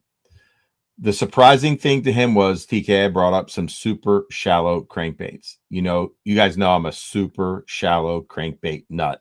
I'm a Timber Tiger guy. TK did a new set for me recently, and in a perch pattern. It's a transparent perch. Is that what you call that? Transparent? Yes. Ghost. Right. If you want to. Thank you. That was the word I was looking for. It's been a rough year for me. Thank you, TK, for saving me. I can't believe I forgot that. It sounds sexier than transparent. Yes, it is. Yes. And one of the arguably best Lucky Craft colors ever made. Ghost minnow, not transparent minnow. And then I think the baddest of the bunch, and this is basically one of a few, this little crab pattern with the crab eyes on the side. The ones in the set don't come with the eyes on the side. That's just for me to throw. You have to but it could also be a juvie. But I brought up a collection of super shallow crankbaits. I was almost certain, and this is another one that TK did for me, that I was going to get them. TK. What color did I bring up of a DC one that you painted for me? I caught a big 6-pounder on the Upper Bay on the DC2, but I brought the DC1 in Morning Dawn. No response. Don't mind telling you. Brought up a Burns super shallow crankbait. No response. I threw a discontinued Daiwa, and I'm not going to tell you what it was because I'm hunting for them right now, and I want a bunch of people rolling on eBay and outbidding me because I need more. Scalped. But guess what color they ate, and guess what his theory is on why they ate it, and it worked. It brought 2 of our big fish to the scales. Was that and I lost one that was probably bigger than all of those that had me to my backbone. I made a downstream cast. This is a heavy current, by the way, TK. As that bait swung into the current, right? And there's a bunch of rocks. You could see the riffles. Dude, I was doing this. I was burning and stopping, dude. And when I stopped and went to burn, it was like, boom, this fish loaded up. To be fair, could have been a catfish. I've caught a ton of catfish on chatterbaits and crankbaits, and it did not fight like a catfish. There was no roll, and I had that fish 3/4 of the way to the boat, and he came unbuttoned. Now, I didn't change out the hooks. I'm not saying if I did, I would have landed him, but I landed the rest, and I caught more fish than the 2 that went to the scales on it. Anyway, what color was the bait, TK? Vanta black. buddy, it was black with a chartreuse belly. And so I think skunk would have worked too, by the way. Tommy Biffle was smiling on you. And you know why he surmised that this color worked well? It was because they eat stone cats up there, little baby catfish. And that's the color of those. Anyway, he was surprised that a super shallow crankbait worked as well as it did. He's never really put that in his game plan. Deeper diving cranks, but super shallow. This was a summertime tournament. And I was pretty excited because I just wanted to do something different behind him. And it worked out nicely. You cracked the code. Maybe it was just that day. I might go back and not catch another one on it. That's what I'm talking about. You cracked it then. That day I did. When it mattered. But it speaks to what you said earlier, right? I had to figure out the color that they wanted. It was a one knocker, by the way. It did not have multiple BBs and a heavy one knock sound. And it had the right vibration. It was the right profile. This is a smaller bait than most of the ones that I presented to them first. Now, if I took my skunk DC 1-up like this one, I am bringing that next time. That skunk's going in the game. That skunk's going in the game because that's contrast. It's everything they want. Anyway, there you go, man. Well here. Does it really? I think it's underrated. What do you think the most underrated crankbait color there is? And then overrated. Overrated? Go over and under. Over. I don't know what people throw. All right. Well, of all the colors out there right now that are stock from the big crankbait companies, what is the one you just go, they're still painting that thing? Come on, guys. What annoys you? Oh, this one. Yeah, I might get flamed for this one. I think I know what it is. I'm not going to say. But I'm going to put my shirt like this because it's coming. Go ahead. Chrome and blue. You might get flamed. Suck it. I don't like that shit. All right. Underrated. Citrus shad. That's a good one. Tom said that's. I feel like it's overrated. Okay. What's underrated? Underrated. That you think people should be throwing more of that you don't see a lot of? Tomato shad. That's to me. That's the best all around color there is. Tomato shad. Can you show us, regale us with one of your tomato shad, your interpretation of tomato shad? I like anytime I have extra baits and I'm like, what do I need to paint this? I just paint it tomato shad because I know whatever it is, I'm like, I can use that the most. Right. Where's some? Kyle, everyone bid on all Daiwa crazy. Oh, you're killing me, Dustin. You could resell them to me. I'll trade you. Now what's up? I got something you'd want, I'm sure. Somewhere in here. You got tomato shad on tomato shad. I do. Like I can show you 10 different bodies with tomato shad on it. I like it. You're a tomato shad believer. I love it. Well, there's a reason for it. It catches fish for you. Here's a builder dude, rat brain. I love that name. You do come up with some good names. I got to give it to you. Deep Baby N. Oh, great. There's bait. A little. That's a gooch from Jimmy Etter. Gooch. Gucci goo. Show me that lip. It's a penny lip. Yeah, kind of. Kind of like a killer. It's like a killer. That's like a killer one, man. Yep. Nice. That's a good color. Another underrated one. Crack. Underrated? Yeah, I don't think people give a shit anymore. They did in the day. Like crack was a big deal when it came out. It was. But I feel like it's kind of faded. It has faded. And it is equally as effective now as it used to be. It was. Mm-hmm. But you got your version of crack? Yeah, somewhere. Or do you want me to show a crack? Oh, I'll tell you another one. All right, what do you got?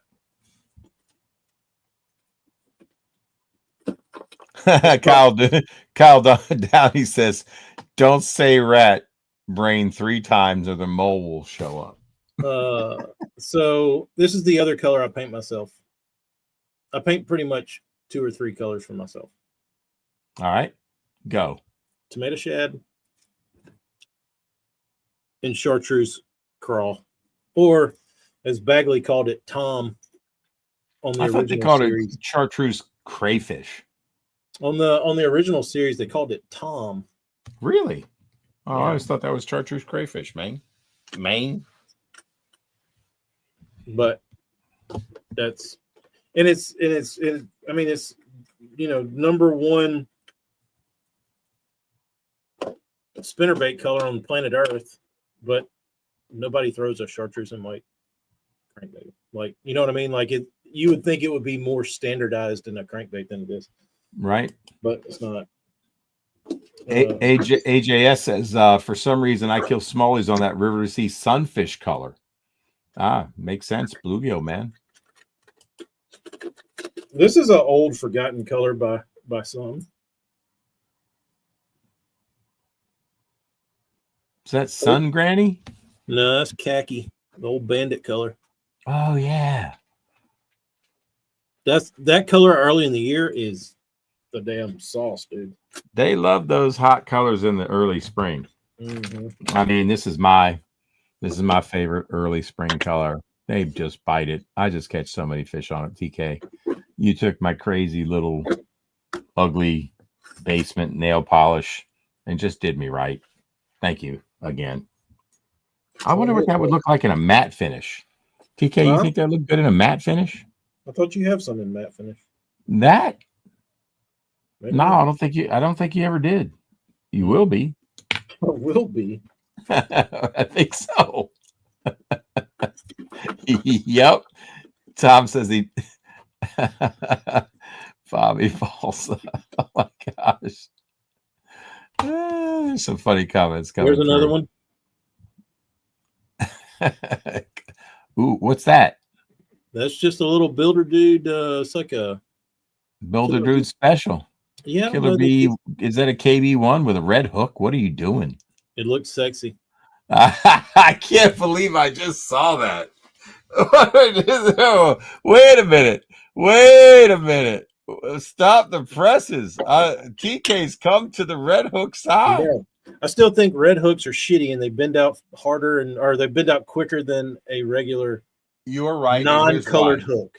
But listen, you're right. One of the reasons I like the Gamakatsu red in particular is because why?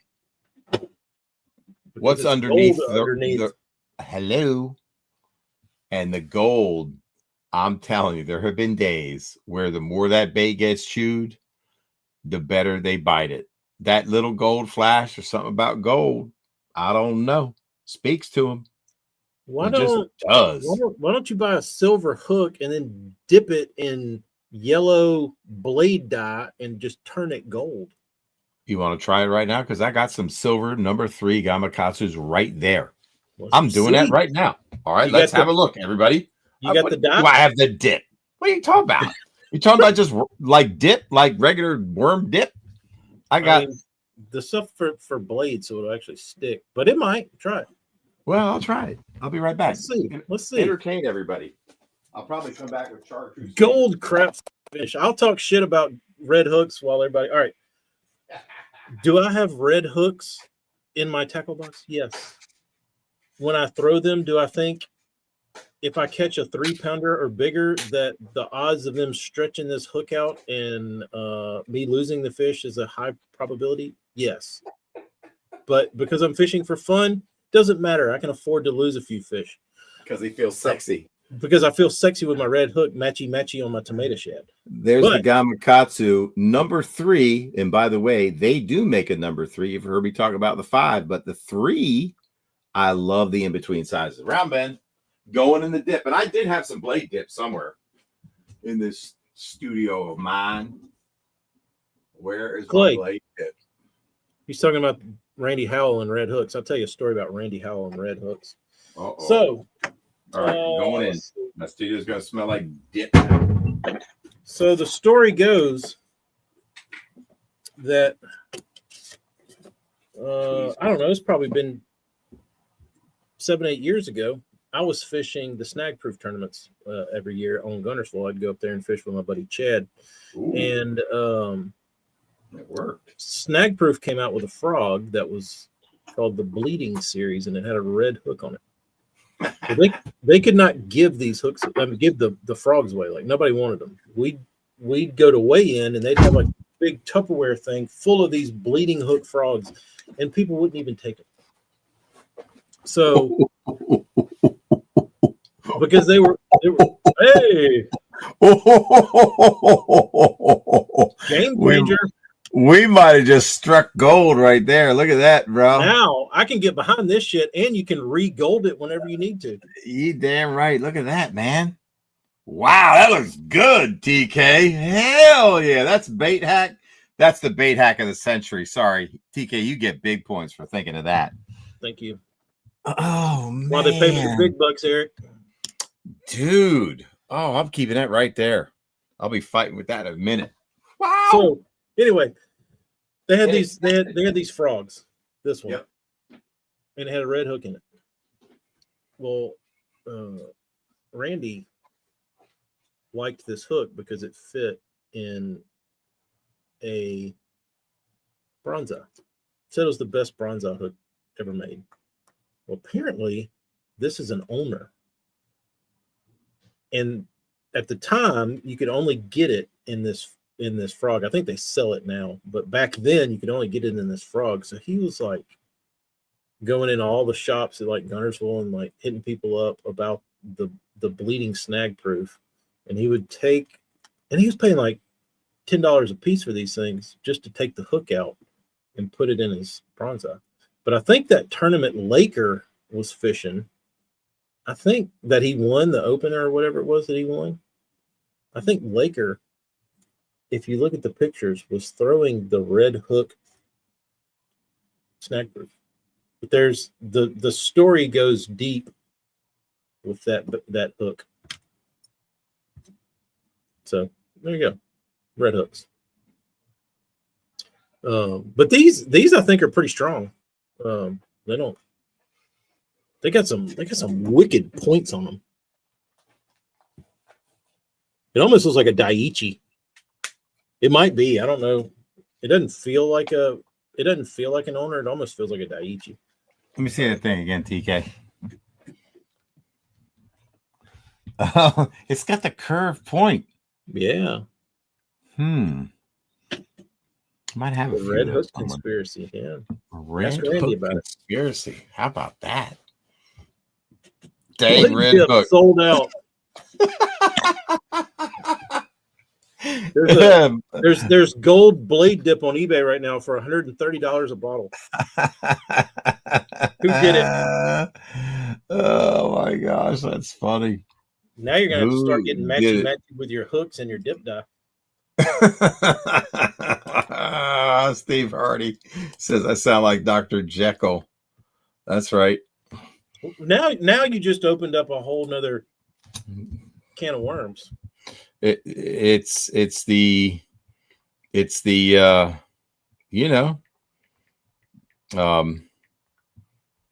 whole bait hacking aspect of bass fishing. It's the bait mods. It's the little tricks and techniques. It's what drives me as a bass fisherman. Eric, what it is, it's the shit that makes it fun. It does. That's the magic of fishing for me. Right. Sitting down here tinkering, thinking, what can I do different to generate a bite? And if I believe it and it makes me feel sexy, I concentrate way more. If I know I'm correct top to bottom, from the style weight that I'm using to the line to the hook, like when I was drop shotting this weekend, I was dialed in, dude. Mm-hmm. I was dialed in. I knew I had the correct length of my dropper. In fact, when I had to change it because a fish kind of wrapped me around a pole a little bit, nice 3-pounder plus, I had to retie. I saved the length. I wanted to make sure I was right. 8 inches, baby. Robo fat, 6 inch.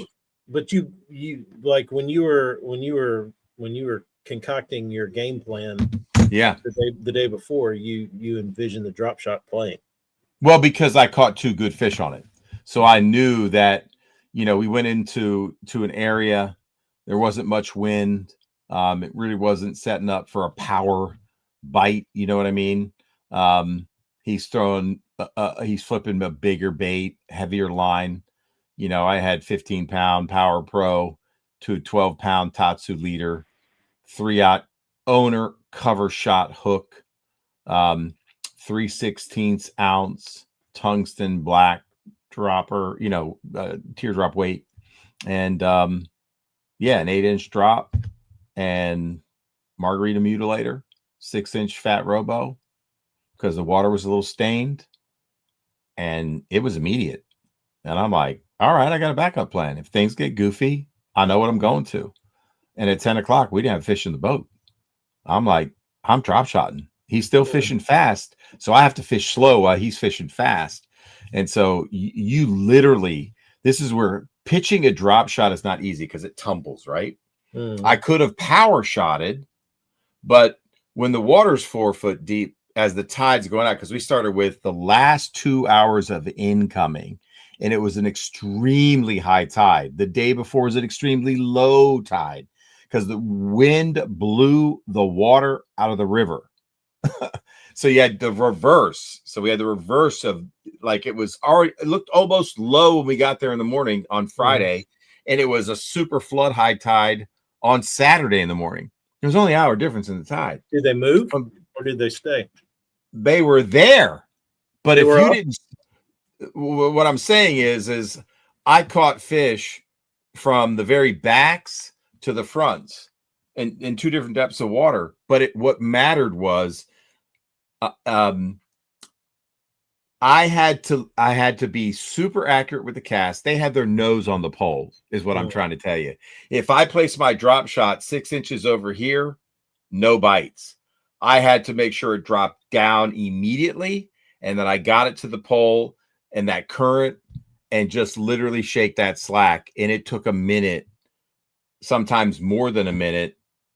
I felt like, how 10 seconds feels like a minute when you're going fast. Like when somebody tells a drop shot story? Yes. Thank you. Perfect. Anyway, you had to scrape the pole. You weren't getting bit. That's just, they were not coming to get the bait. And they were not eating moving bait. Exactly. Or drop shot, you're losing it fast.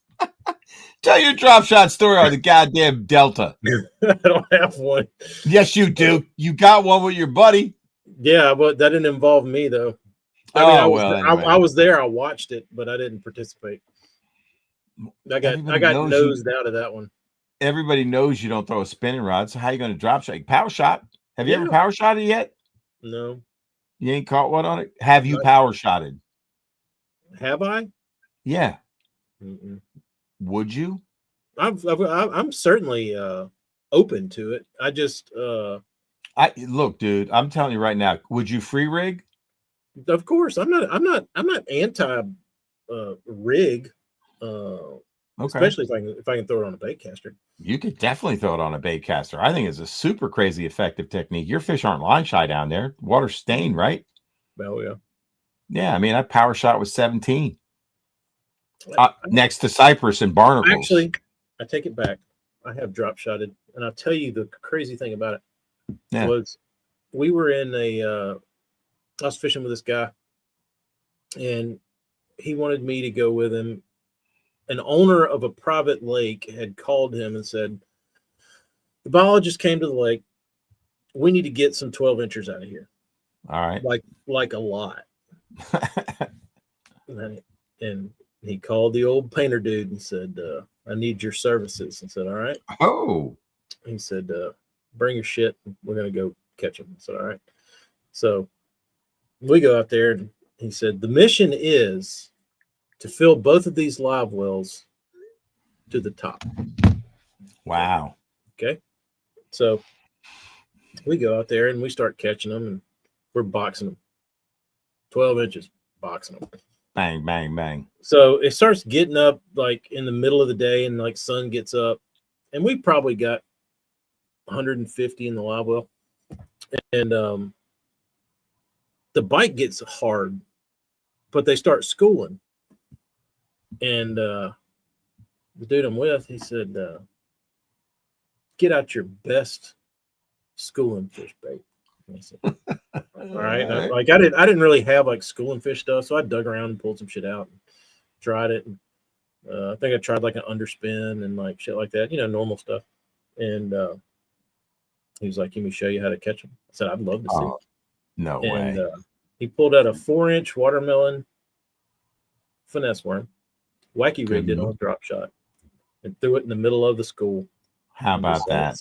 And they'd follow it down, and you get a bit. You get bit on every cast, and I was like, "That's crazy." It's like, how'd you figure that shit out? He's like, I just had it rigged up, and I'd thrown everything at it, and I just said, screw it, and whizzed it out there. Damn. Showed me something.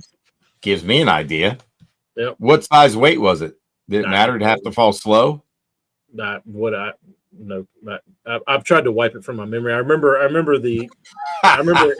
happened, but I don't remember any of the details. I gotcha. That's funny. All right, back to cranking. Yeah. Sorry, I took everybody off topic. All right. So, has there been any question now that we're 2 hours into the show that has your attention yet, TK? I haven't seen a question in a while. I've just seen comments. I'm trying to go back up. Mm-hmm. Well, there was the 3 baits you would take if there was a fire in your shop. Who asked that one, guys? There was a thank you, Bobby Colson. Great job, you too, on your top 10. Let me see. I'm just glad we unlocked that hook painting. I mean, I'm smelling that garlic hook right now, bro. Oh, it is. There was a question: was it garlic or not? And it is. It was, and I'm smelling it. It's right here. I'm just wondering if it's going to rub off. You got a little buzz? I'm getting one. It ain't coming off of my hand either. Can you do this? Can you do the sun perch? I've done sun perch. I have a. I don't know that I've ever shown these. I have a. If you're familiar with the sun perch that was made famous by the little local Tennessee dude back in the day, that I guess I think it was Jimmy Mason he might have been the one who got Pragco to do it. But I guess they probably made it famous. Yeah, they did. The flat A. Yeah. The flat A made it famous. The venerated sun perch. So I did one. I tried to do like in the kind of in the realm of the spirit exactly of sun perch, except I wanted to do sun crawl in a flat A. So it's got the little peachy, orangey undertones. With the green shells, copperback. It's pretty damn good. It's pretty sick. I think Jimmy Mason would be proud. Yeah. Let's see how it compares to the original. The original's bright. It's a lot. It is. Here, I'm gonna show it just so everybody can see. There's the OG. So it has pink on the tail, orange in the middle. Is this the last run they did? Might be. I got a bunch of them. I could show you other ones if you wanted to. I feel like they dicked this one up. No. You're not talking about the one that Scalish did on the paint drop. This ain't that. Oh, yeah. That one was weird. Yeah. No, they did not get it right. They did not get it right. The original one that the old timer did, it was real muted and real. It didn't have it was just ugly. But it worked.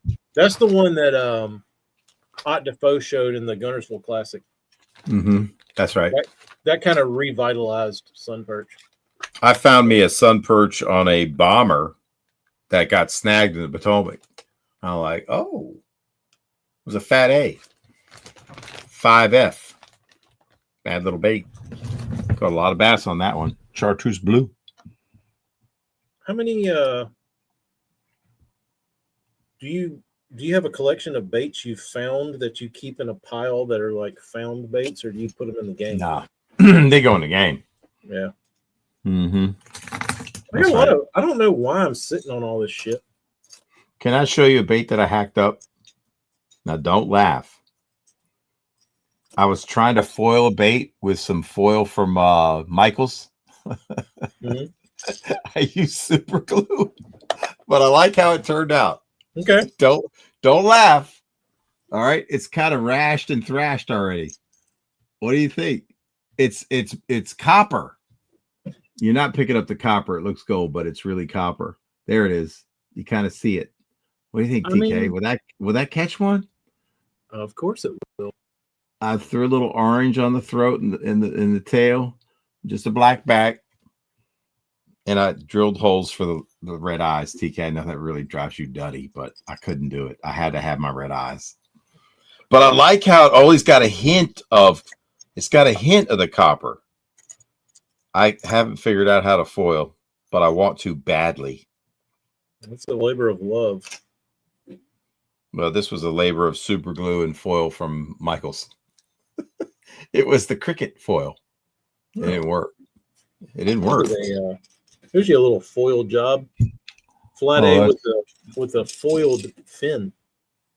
That's badass. Matte finish. Ooh, that's sexy. Just that reminds me of some of those tiny classes. You just have a little foil on the chin. Yeah. Yeah, dude. That's bad to the bone. Just sitting over here in the drawer. Mm-hmm. What's BTC? BTC. Gotta say I haven't. What's BTC's question? He might win. I don't know. BTC. Well, I wasn't paying attention. Brian the Carpenter's rumors swirling. Confirm or deny? TK sighting in South Jersey over the summer. Can you confirm or deny it? I've never been in New Jersey. South Jersey in the summer? That's a rumor. No, I went to he's denying my brother-in-law in St. Thomas. We went the other way. Jamie Juice Newton with this question. Either of you ever Krig a crankbait? Ever what? I don't even Krig a crankbait. I don't know what that means. Yeah, that's what he said. Sea rig. Oh, sea rig. Oh, sorry, Craig. I have never sea rigged a crankbait, Jamie. Somebody tell the editor to snip this part. We're gonna black me out so we can go back and see the timestamp so we can talk about krigging a crankbait. That's the secret talk. You don't say you were sea rigging a crankbait when you mashed that 24-pound bag on the Coosa River and you were ledge fishing. And everybody else was just standard. I krigged it. The old Krig, ball and chain. The old Krig. Oh man, that's funny. No, I never experimented that, even as much as I wanted to as a kid, because you'd read that. You would never read about it in Bassmaster. You'd read about that shit in like Field and Stream or like Outdoor Life. There was always some bullshit. Like they always had like the outlier goob techniques where it's like nobody's doing that shit, dude. Or put like a bullet weight on a crankbait. But I will say this: don't sleep on a sinking crankbait. No, what about the one that people used to always talk about? There was a couple. These are those outlier tips where you get them in the magazines behind the register that you can't browse. Like you put the crankbait through a 2-ounce pyramid sinker and you pitch it on a bass's bed, and then that's it. Yeah, and you like pull it. Anybody ever done that? Anybody ever done that shit? If you did, and you can prove it, you win a prize pack from Tacklecraft. Somebody got a video that shit next spring. Yeah. Somebody proved that shit works. You could probably catch smallmouth doing it, but Timestamp 2:09 and 20 seconds. TK laid down the challenge. Anybody presenting video proof of a 2-ounce sinker and a crankbait on a bed, and you cast to catch it? Tacklecraft prize pack. I certainly your think way. that like there's no reason it wouldn't work, but like as a viable technique to like unlock a day. You know what I mean? Yeah. Where you're like, man, I couldn't get these fish on the bed to eat shit, but I put a pyramid sinker that weighed 3 ounces up above it, and I caught 20 pounds. Yeah. Like I certainly believe that it would catch a fish. Yeah, I crigged that crankbait. That's what Jamie Juice News said. That's my criggin crankbait. That's my criggin crankbait. How about drop shotting it? So what if you had a 3-way swivel? Stay with me. Yeah. 3-way swivel. You got a leader section and a crankbait, and you got your other weight like a drop shot, like a perch rig. Okay. And so it gets the bait to depth, but it's got, and you just just whining it, man. The suspended fish with a 4-foot leader because they're 4 foot off the bottom. What about a sabiki rig of drop shot robo crankbait? Oh, I like that. Not to get back on drop shot. But. No, there was a guy that did it. He would like rig up 3 different drop shot baits on one weight and figure out if they wanted the worm, the crawl, or something else. Interesting. I don't know. Interesting thought. Tried split shotting a jerk bait.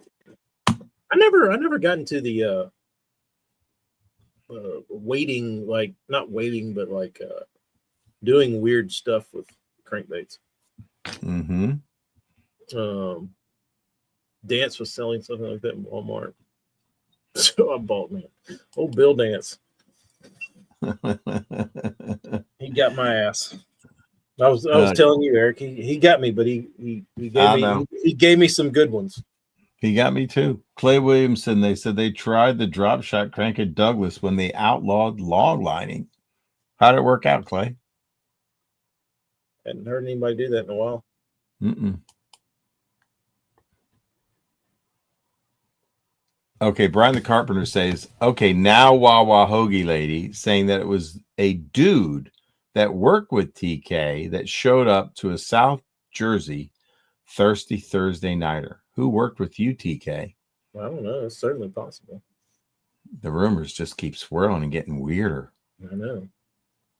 I know. Marty Burns says, Bobby, we're going to build a drop dead crankbait. What is a drop dead crankbait?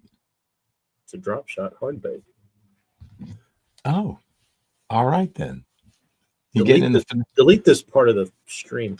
You're getting in the finesse game, TK. Mm-hmm. Very interesting. I drop shot. Let's see if it'll work. Can I put it on a pile and scrape it? You know they do. Yeah, do people do that in your neck of the brackish woods where they take a like a garden hoe and they scrape pilings and let it get all the barnacles off, and then the sheep's head come up and get some fire. It's like chumming. Yeah, they do it down and they do that down in Nags Head area, but not where I'm at. I've never caught a sheep's head on either Potomac or Upper Bay. You ever like the Christian wants to know if you're into the thin end? No, I never got into the thin end either. Nah, if I'm throwing a flat side, it's a Burns. Multiple variations of flats. I love a flat side. You'll throw like a middle end. I mean, not a middle end, a flat A. For sure. But I never got into the thin end. I was a middle end aficionado. Did the thin end have a coffin bill? I don't remember. Maybe, but it was shallower. I think it did. So they never. I don't know that Norman ever made. That's my go-to right there. Mid diver. A mid diving lip outside of like the little end style shape. Did they? I don't know. Until they did that. They did a recent one that was like an XD, didn't they? Like something XD, like trying to get into the Strike King kind of profile. Yeah, what was that? I don't know. Neither do I. Swim School, thank you. Deep Little Ends are money, and they're like, that's probably like #1 sleeper crankbait on the planet. Agreed. TK painted me some badass ones. You know the ones I like, TK. Oh yeah, you did get some sexy ones. Ooh, that's a baby. That's a baby. That's a baby. I got some very sexy ones because you know the reflector and the director. What's a bait that everyone talks about and you want to get into using, but it's not for you? Scope minnow. Yeah. Ned rig. The only thing, like I've talked about my finesse experiences, and to me, if the finesse genre is meant to get a bite from weary bass or whatever, you know, it's just supposed to be a bite getter. To me, I should be able to throw it to pretty decently active fish and get a bite pretty quick. And I've tried like shaky heads. I've never really gotten like any more bites than I thought that I couldn't get from something else. And they were always like smaller than average. Same thing with like Ned rigs and like anytime I tried like some sort of finesse type technique, I didn't feel like I was getting any bites that I couldn't get doing something else somewhere else. Except for a Nico rig. If you were on the Upper Bay Saturday, you'd have suffered that fate.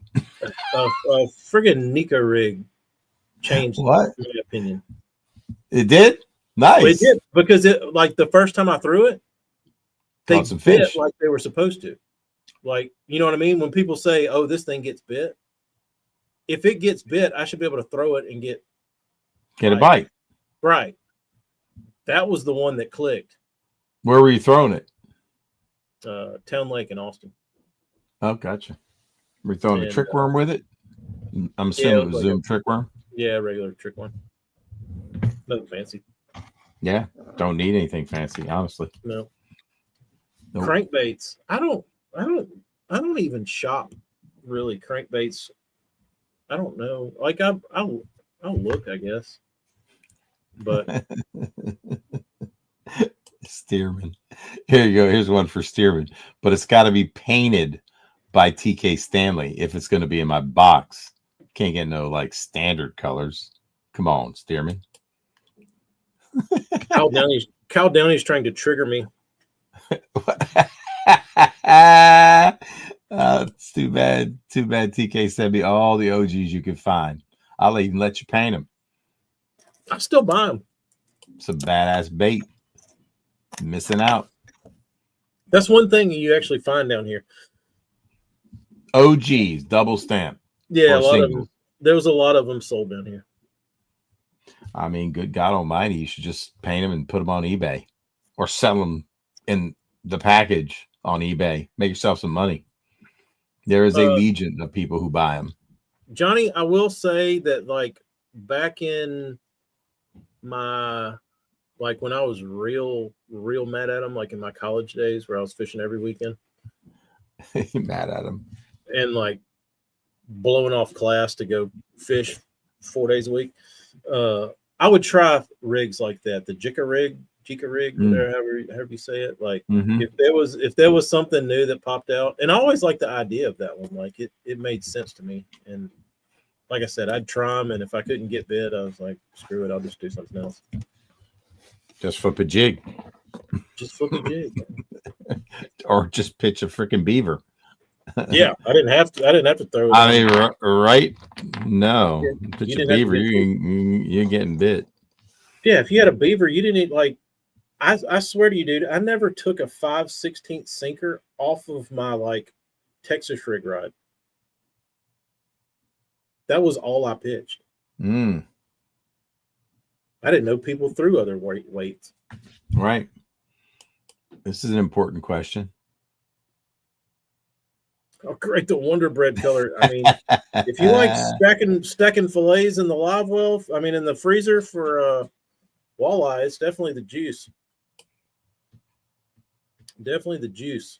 I haven't had any walleye guys call me and tell me they're sick of catching bass on their Wonder Bread crankbaits. But maybe they're keeping it to themselves because it's trash fish to them. Yeah. Fact. Tokyo rig, never got behind that one. Me either. Brian says he's got a TK Wonder Bread. He does. I don't know what he does. I don't know what he does with it, but I guess it catches walleye. Brian, what are you doing with that Wonder Bread? Catching walleye? Get the man's 1- and Wonder Bread. That's a perfect combo. Paint me one. I'll throw it. Maybe that's what I need to do. Maybe that needs to become my mission. Find as many 1- as I possibly can, the good ones, the double stamps, and then try and put them out into the world in the shittiest colors possible. And see what happens. Yes. It's like you can have this bait that you like so much. That will be your revenge. Yes, but it's going to be Wonder Bread. $39.95. Right. And see which jackasses buy them. And then it'll be like, oh man, I never caught so many fish on a 1- in my life. Like, bitch, it backfired. Yes, Marty Burns did a 1-. He did, and it blew my mind. There it is. It blew my mind. Because that shit, I went and threw one of them, and I was like, holy shit, this runs just like a damn 1-. Which is a very as if you would know. Replicate. As if you would know. I mean, to me, it ran better because it actually ran.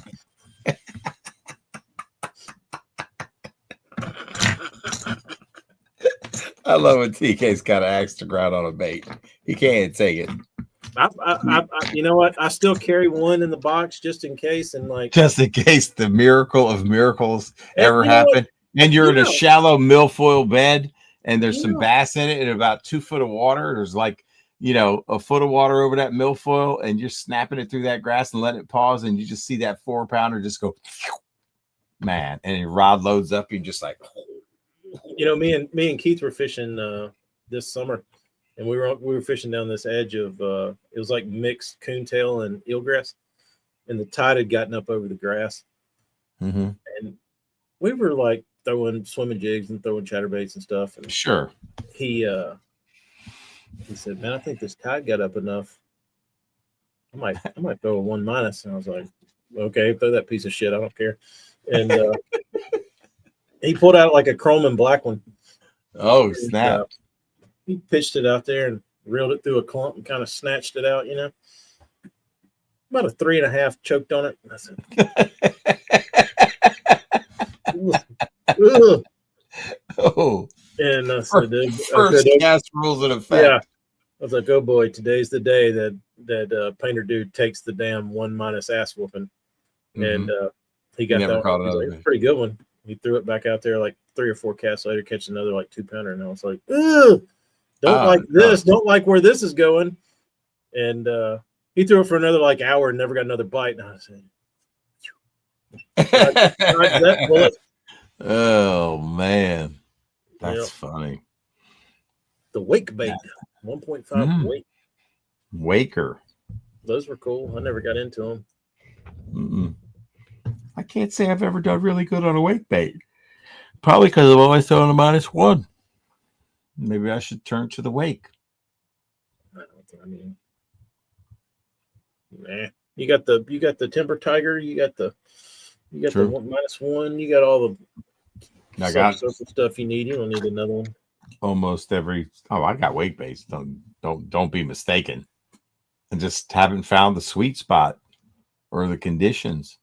Maybe it's when that grass is, there's that much water over the grass and the -1's going to get hung up.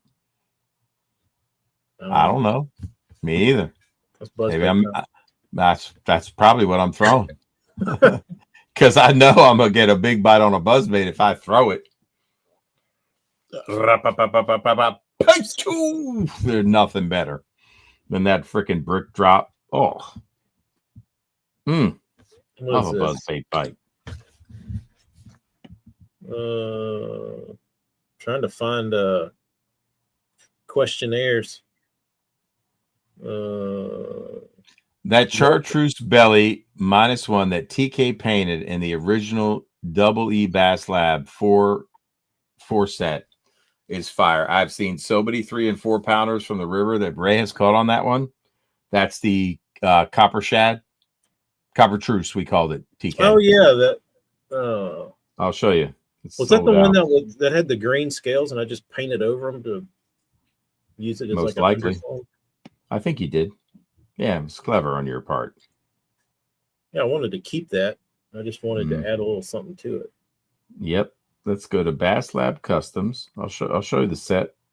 If I didn't take it down, I probably kept it up there because it was so good. Let's have a look. I've got to go deep in the archives. Deep. I'm going deep, TK. It's one of the first things I ever did. There it is. What was the name of the Jimmy Houston wake bait? I don't remember a Jimmy Houston wake bait. You know what else I don't remember? What's that? Seeing Jimmy Houston ever throw a super spook with his name on it. That's crazy. He threw the old Charlie. It's the top. It's next to the red one. Yep, top right. That was it, man. That was such a good drop. Damn, I wish I had 500 more. Kneel and reel a -1. Johnny's on the right track. Look at Marty laying down breadcrumbs. You're right, I won't. Yeah, go ahead. That was a Bill Dance one. It was. I don't know. Got into it. Never got into it. Had Jimmy Houston. Jimmy had the super spook. He had the super spot. The super spot lipless, and I'm trying to think what else had his signature on it. I don't remember a wake bait. Larry Nixon had the fat bomber. Why don't they do that shit anymore?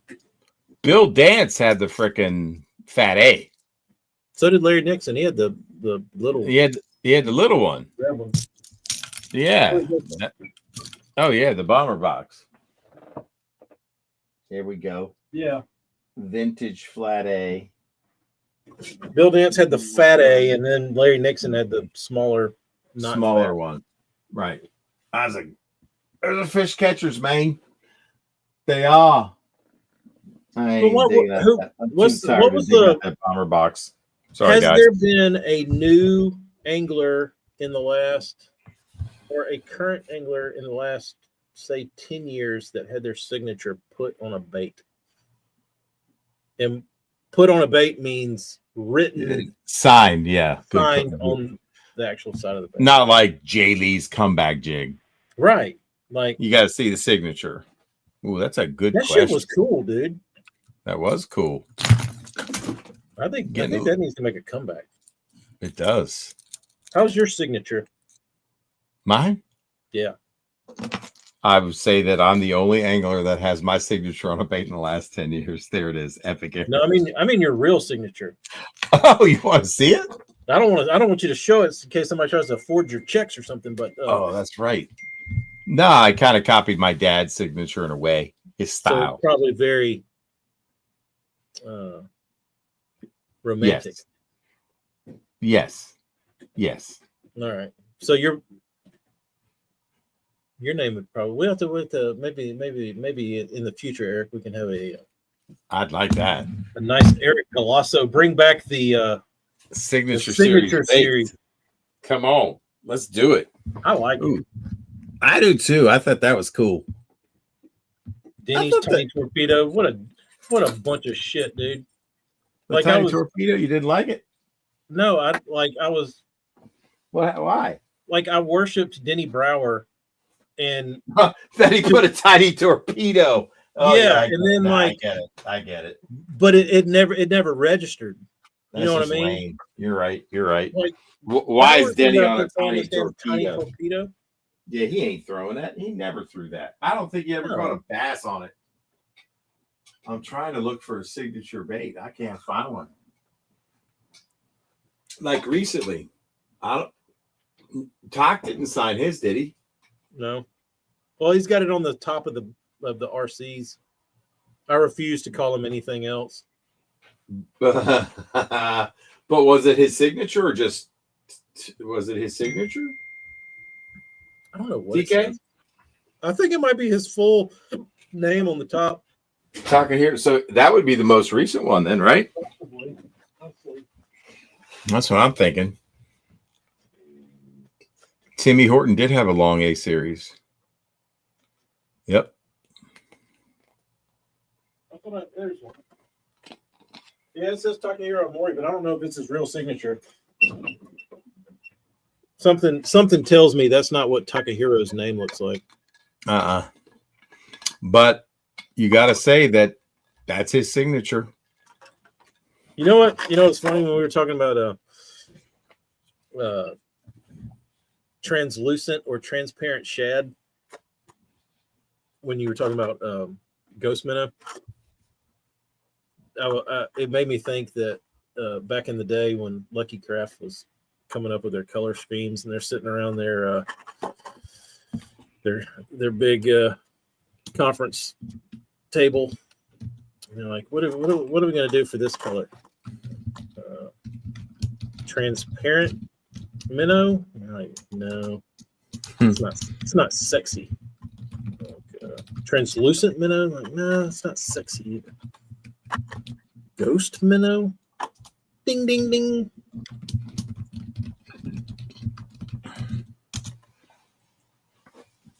No doubt about it. Mark Menendez did have the Rogue. Oh, Larry Dahlberg. Plopper. Yeah. You know what broke my heart is when Mark Davis was on BTL, and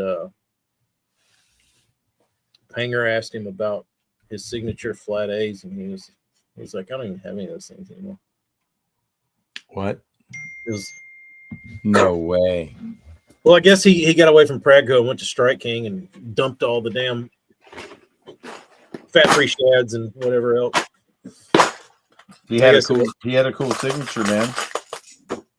He did. There it is. Mark Davis. I wonder if people refuse to buy that shit because of the signature on the side. I don't know, but who cares? This is one of my favorite colors. Right there, TK. Too sexy. You know what? You know which one I really love? That's a glitter bomb, man. What colors do bass see? Red and green. Come on. Do you have the red Fire Tiger? You know I do. That one's sexy to me. It's probably in the box. It ain't down in the bag. I got 2 boxes of these. I gotta find the second box. Vintage flat A. Anyway, that's just what's reachable. I'm not getting on my knees. Sorry. Okay. Thanks. Although I get on my knees for a great crankbait. I don't have one of those. Oh man, which one? The red Fire Tiger. I always admired it, but I never admired it enough to where I was like, I'm gonna try this. I think Norman had one too. Red Tiger. It's pretty badass. You did a good Red Tiger for me. Chrome Red Tiger too, TK. Remember that one? Chrome? You did a Chrome Red Tiger for me. Let's have a look. Can't recall. Hold, please.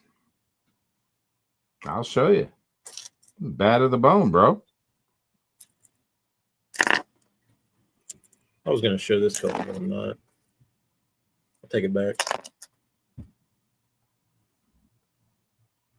What? Color. Oh, you're not showing it. No. The one Bobby's talking about, the white with the green stripes, or it had I don't know if it was green stripe or Lucky Craft did it too. It might have had a green shoulder with chrome red tiger next to the copper truce. Oh yeah, that one's sexy. That was sexy as F. Yeah, bud. And there's your OG blue crab. That was. Didn't you say somebody did real well on that one? They did. And this little shad pattern with that L&P nail polish I sent you. Sorry, dude. There's nothing better on a shad top than that color polish. Oh, speaking of tops, if you need anybody's some more of that.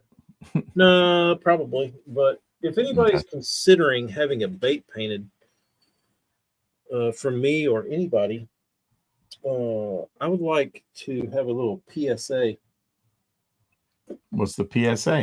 On the anatomy of a bait. All right, let's go. So I see this a lot, and it's hard to explain to people when they're trying to tell me what they want.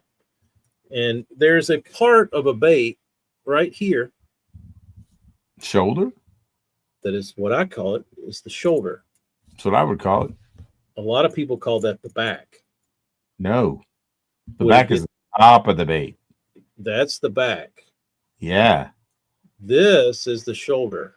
Yeah. Some people see this color and they'll say, I want that back color. And it'll be like, obviously, like say the back is black and the shoulder is blue. They'll say, I want that blue on the back. It's like,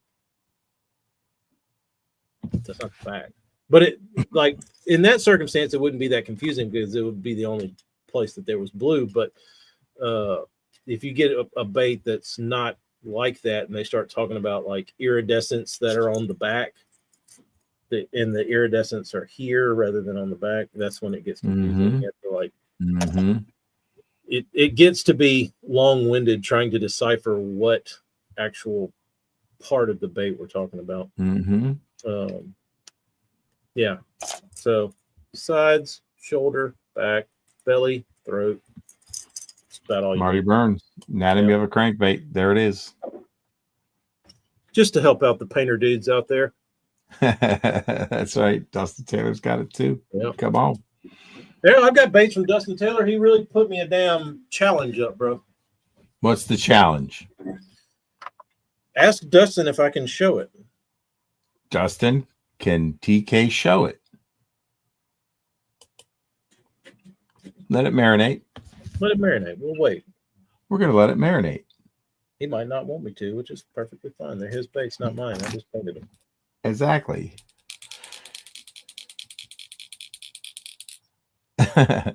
Steve Hardy says, are you leading the after hours discussion? If so, I'll stay up late. I do believe we're into the after hours session. In fact, the whole thing should have been that. Point to where the bad bait hurt you. TK, what the hell? Stearman. It's in this area.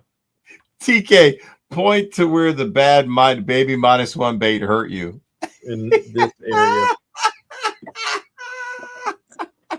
If a Potomac River guy heard you say it, they'd be swinging, or an Upper Bay Maine. Justin said, sure. All right. Here's the bait. Bandito. Bandit. 200. Purple stripe matte. But there's another word in there that I didn't read. I just looked when I was trying to figure it out, paint it in my mind, right? Like I sat down and I had the baits all white. And I said, all right, what do I need to do here? So I'm looking at it and I'm looking at the scales and I'm like, these scales are kind of like brown. I was like, well, if I paint purple over green, they might turn that color. And I'm running through like all the combinations of stuff I could spray over this green to make that color scale. And I'm like, well, they look kind of orange. And I flipped it over to read the color name and it says purple gold stripe matte. So fucking scales are gold. Damn. Right. So I can do something with that. So here is my concoction, my color match. That's very good. It's pretty damn close. The only thing that I did that I would probably change a little bit is that I would I put a smidge too much flattening agent in the clear coat and it's flatter than Bandit's, so it makes it look a little darker.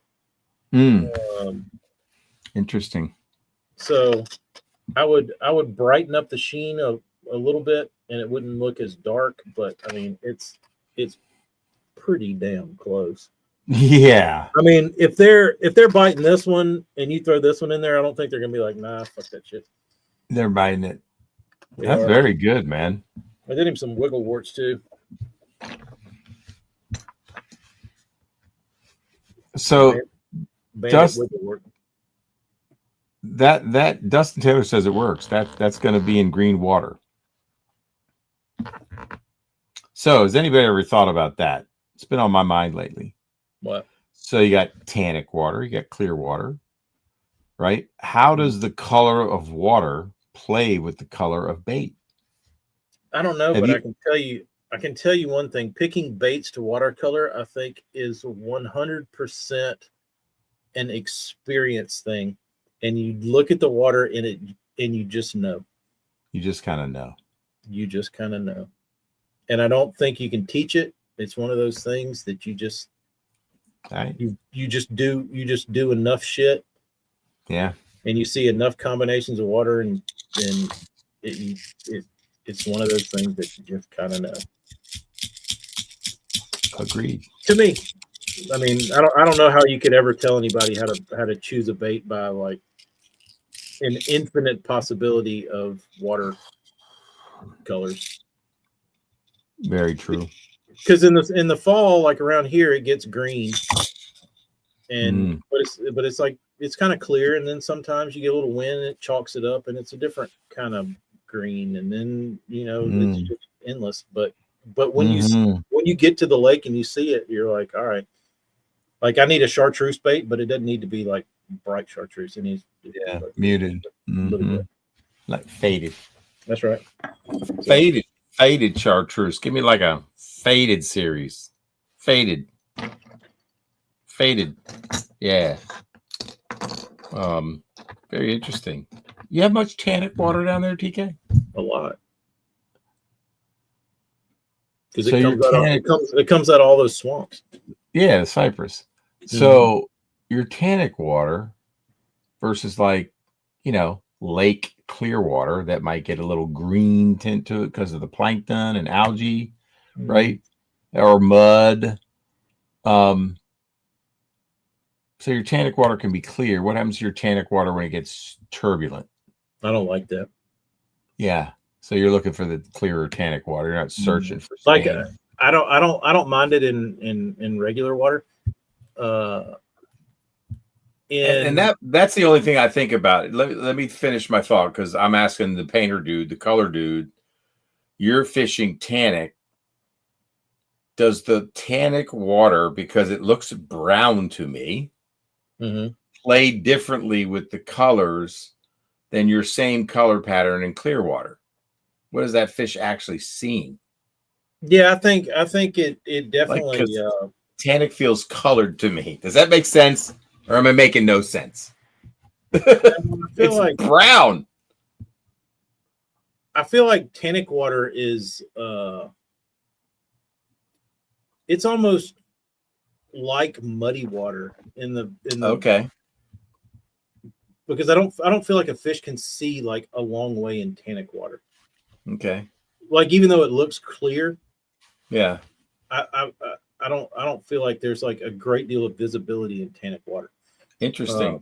Do you throw much gold foil? Because look, around here, it's like that gold foil Bagleys with a black back and a ruby throat. It was just or orange was money on all the tannic rivers for cranking, and it still catches them today.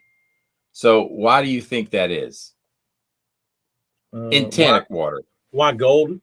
Like, a lot of people like copper blades in tannic water. They do. Gold, they do. It seems to outproduce like a nickel. I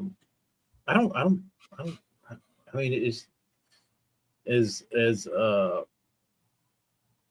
dumb as it sounds, it just kind of matches the color of the water. Interesting. You know what I mean? Like the gold and the tannicky brown kind of murky look. Like when you get crystal clear like Sure. blue water, the chrome. Like maybe it's the way that tannic water light reflects off of a shad. Yeah. And against that water, it probably looks gold. Yeah, that's interesting. As opposed to if you're, in not tannic water where it's just regular clear water and it's light hitting, you're probably seeing more of the color of the actual shad where it's like silver, whereas the tannic probably pulls out the gold. Gold, yeah. I'm just curious what your thoughts were on that, man. Interesting. But I try and what do you do to paint gold? You didn't hold up. You fish a lot of tannic, but in your 3 colors, you didn't hold up. I don't think. Do you ever throw a gold bait? Not really, no. Interesting. Any of your buddies do that in the bee color? Like, one of the best killer bees up here and has been for years at KB2 is that black bag gold, orange belly. Have you ever tried it, or you found success with other colors you didn't feel the need to change because they're biting the shit out of your stuff? Well, here's what I try to do. Typically, like the lakes around here. I'm talking about Cypress Rivers. Cypress River, river creeks, lakes, whatever you want to call them. Yep. They're long oxbows off the river. Fair. I typically try and not stay in the like pure tannic water. I seek out the in-between water. Like the closer you get, the river's always muddy. It's typically never clear. So there's always some form of river water up in a lake. But if you can find where the water mixes from the river with the tannic, that's where the damn juice happens. Got it. Very cool. And that kind of null and voids the use for like tannicky stuff. Then you can just use regular like stain water stuff. Yeah. Interesting, man.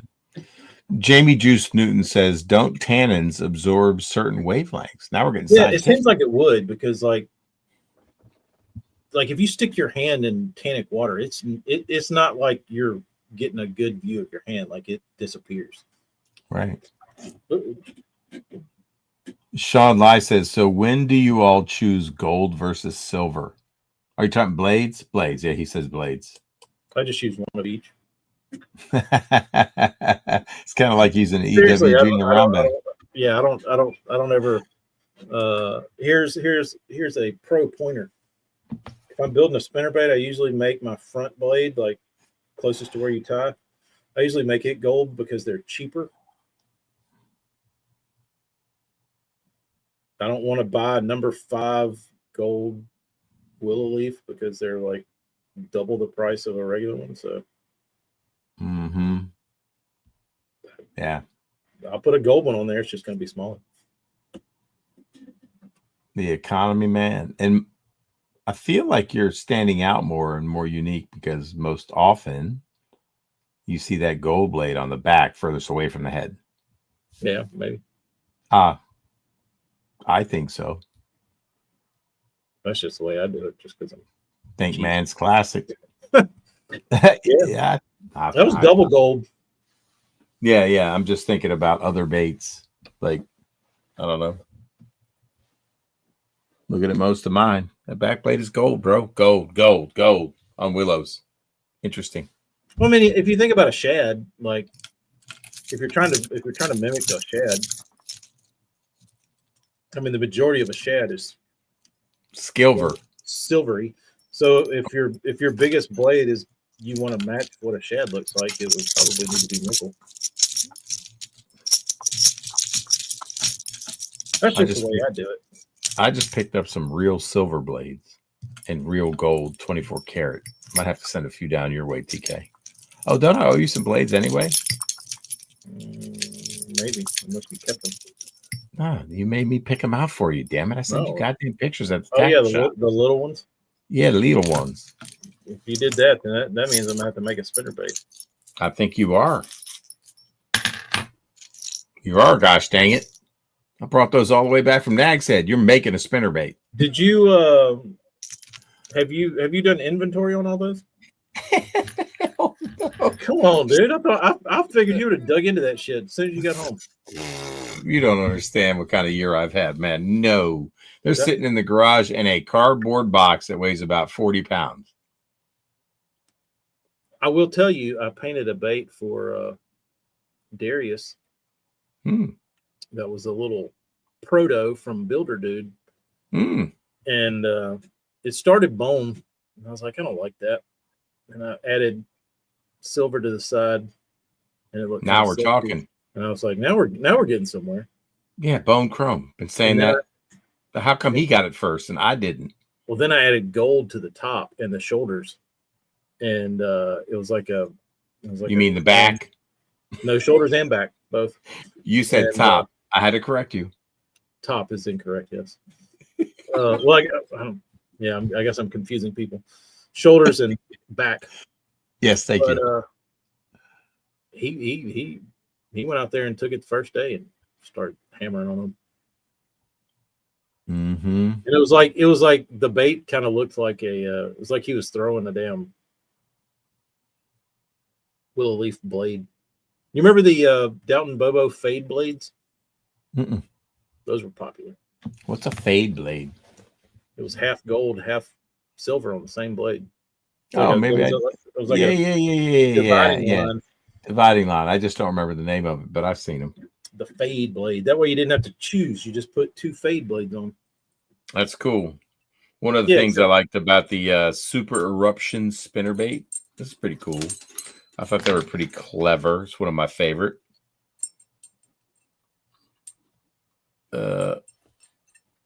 So what they would do is that's a gold blade on the front, and then they throw chartreuse or white on the back.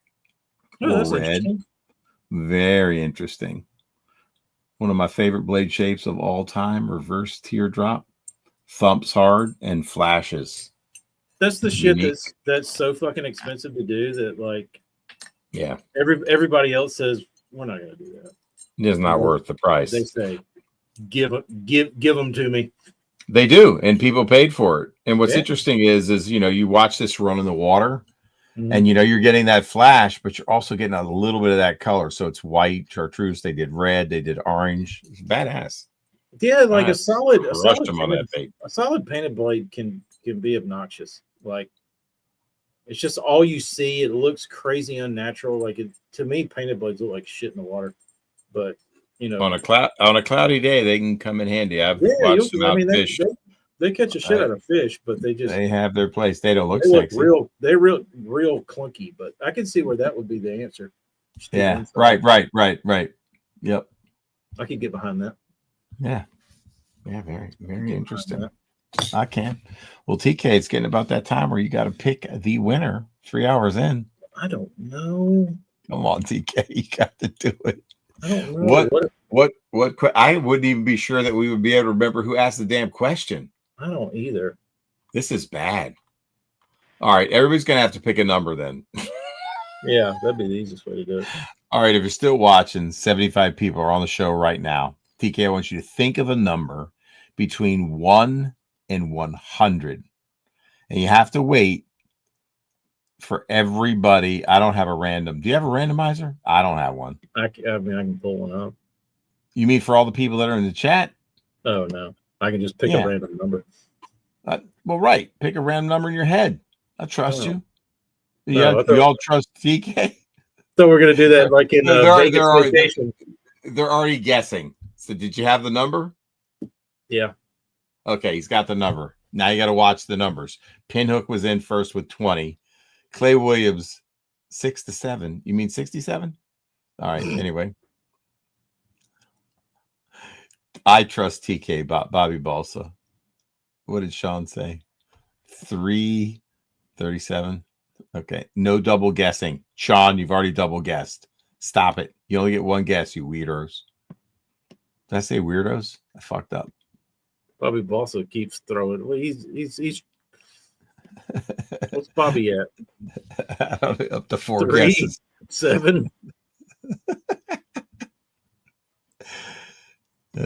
79 people. We picked up 4 more viewers during the guest phase. There you go. People like guessing. Clay Williams. 69,420. 2020. I feel like giving him the prize just because that's funny. Nope. Kyle hit it. Bobby Ball said, Kyle Downey, 13. Lucky 13 is the winner. All right, Kyle, congratulations. You are the winner of tonight's giveaway. You saw what I showed. And DM me your address on the old Instagram. And for some reason if you're not on IG, TK will send me your address. He is. He sends me funny videos a lot. All right, cool. Well, there you go. All right. TK's favorite bait company is 13 Fishing. Congrats, Kyle. That was awesome. Guys, you had so many great questions. TK, literally, if we fielded every question, this could have been a 10-hour stream. We would have had to have, I should have been writing them down so I could remember what they were. Yeah. Well, you can go back and watch the stream and then write all the questions down and answer every one of them. We could do that on phase 2. Good. If Travis is continuing to paint and build next week, we'll jump back on and do phase 2. So, TK, did you get out everything you wanted to get out that you didn't get out on Bass After Dark on the Painter Dude special? No, I did want to talk about the main point of the feeling sexy. I think that was the great takeaway, because the Bass After Dark, the question was, is custom paint worth are custom lures worth the bucks? Are custom lures worth the bucks? The answer is yes. As long as they make you feel sexy. If they don't, then it's not worth the buck. Right. Because I mean, you could argue into eternity over, if you wanted to, whether what works and what doesn't work. I mean, sure. But yeah, that was my biggest takeaway, because as much as we'd like to be able to pin down some scientific shit, you can't. You just know what works and what makes you feel good, and it gives you confidence to throw it with intention. If you want a damn Bossa B3 and Demon, guess what? Bagley didn't make one. Right. You can have that if that's like your favorite color. And that makes you feel good. Right. Just like our guy got a color match from you because he can't get it anymore. That's when you turn to a custom painter or a color that's never been made in a crankbait, spinnerbait, buzzbait, whatever. TK's I don't know. To me, I always just thought custom painted shit was so cool. Like when you get a flash in somebody's tackle box, or like you'd see a bait towel on somebody's rod, and you're like, wait a minute, that shit's not. What color is that? I'm like, oh, don't worry about that shit. I think we've all had the experience of a new bait with a new action just can absolutely mash them, man. I know I have. And then a color that just outperforms. You just can't match the results of that day. Yeah, that was cool. That was other stuff, like experience with getting bit on stuff I'd painted and like it making a difference. I didn't get into any of that. Right. Like the color that I was talking about that really changed that one. Is that Warshad? No, this was just my like first like really nice looking shad that I ever did. And this I painted this to replace Sexy Shad because I couldn't get bit on Sexy Shad anymore. And and they started biting this one. And it's just like a subtle pearly version of Sexy Shad, but they ate the shit out of it. And right. I painted some for a buddy of mine, and he fished them for a little while. A month or two goes by, and he called me up and he said, "Hey, I want to buy that color." I said, "What do you want it on?" And he said, "No, I want to buy the color from you." So what? And he said, "You tell me how much it's going to cost for you to only paint that color for me." Wow. And what was your answer? And I said, I can't do that. And he said, why not? And I said, because that's all I've got, dude. Like, you know what I mean? Like, that's not going to say that's what's going to put me on the damn map, but it's what's going to help me move up in the paint game. Yeah. If I never show that off, I'm back to square one painting fucking, you know, sexy shad. Yeah, sexy shad 1 minuses.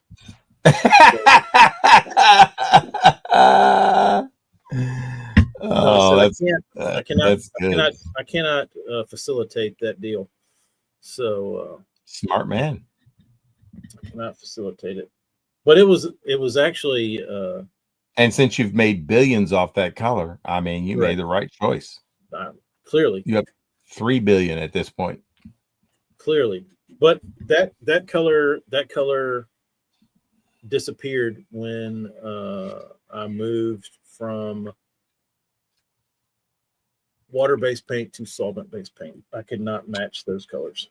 Really? What is said color though that you got right there? The back. What did you call it back in the day?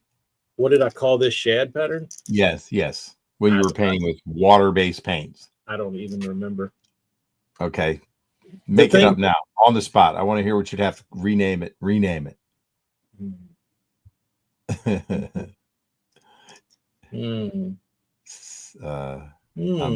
I'm thinking. There's already a glamour shad. There's already a sexy shad. There's already a sassy shad. There's infinite. Like Casey took live thread fin. That was a awesome bait name. Suck it, shad. Suck it, shad. Saucy shad. Saucy. That's pretty good. I want some alliteration there. Saucy hadn't been taken, has it? I don't think so. Succulent shad. Succulent shad. I like that a lot. Succulent shad. Hold that thing up. I can't. It's not playing well with the light. No, you have to see this in person. Wait a minute. Does that have some gold? Yeah, it's got a gold stripe on it. Yeah, I'm seeing some of that gold. Show me the back. Stop saying now you can see how crooked my dots are. Oh God, TK, that's horrible. That would drive you crazy. I know. Somebody said Sean Shad or Shitty Shad, exclusive shad. Let's have a naming contest. Saggy shad. That's a pretty silver good shad, serial killer shad, serial killer, SK shad for serial, SKB shad, serial, no, SBK shad, serial bass killer shad. That's pretty good. Sopapilla shad. I like that. So you've never, if you could paint it with lacquer based, you'd repaint that because you liked it. Oh, I love this color. Do you really? And it must be driving you crazy that you can't recreate it. Why? I can't recreate any of this. I don't understand why though. Ooh, super shad with a SP Krigging shad. Krigging shad. Money shad. Krigging. This is good. I like this. Is a fun part of the show. People throwing at Navy shad. I like it. All right, go ahead. Ghetto shad. It just keeps flying and I can't even pay attention. So a lot of this stuff I did with a sponge. What? It's not showing up on camera. It's driving me nutty. No, you could probably see it on the it almost wanted to focus. Yeah, it did, didn't it? That is pretty nice. Is that just a pearl white? You can certainly get the pearl white. What can't you do with lacquer on that bait? I don't get it. Everything. Juice shad from Juice Newton. I wish you could see the gill. The gill is the thing that I can't. No, you can't. But if you look back at my really old pictures from like 2014, you can see it. Oh, well then can you pull it up? Yeah, let's see. Let's see if the camera. I'm gonna just go to your. For those of you who don't know that are watching, you can find TK Stanley on Facebook, right? Yeah. You have a I YouTube. do have an account that's like set up like it's a person, and it's got like a swim bait for the picture. I don't use that. Like, please don't message me on that, because odds are I haven't checked that page in like Forever. 10 years. I just set it up so I would have the name. How far down am I supposed to go, TK, to the find? That might take a while. How many posts do you have? Probably about 1,500 or 2,000. Oh, it's going to take a while to scroll. It's still loading.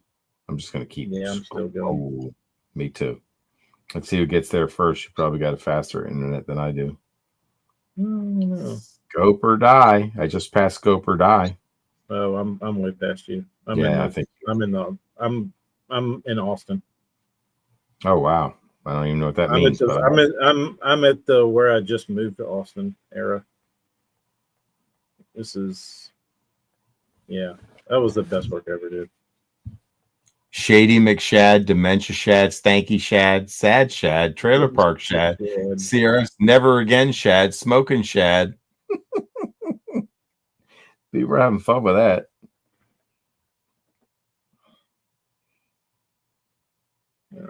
Let's see.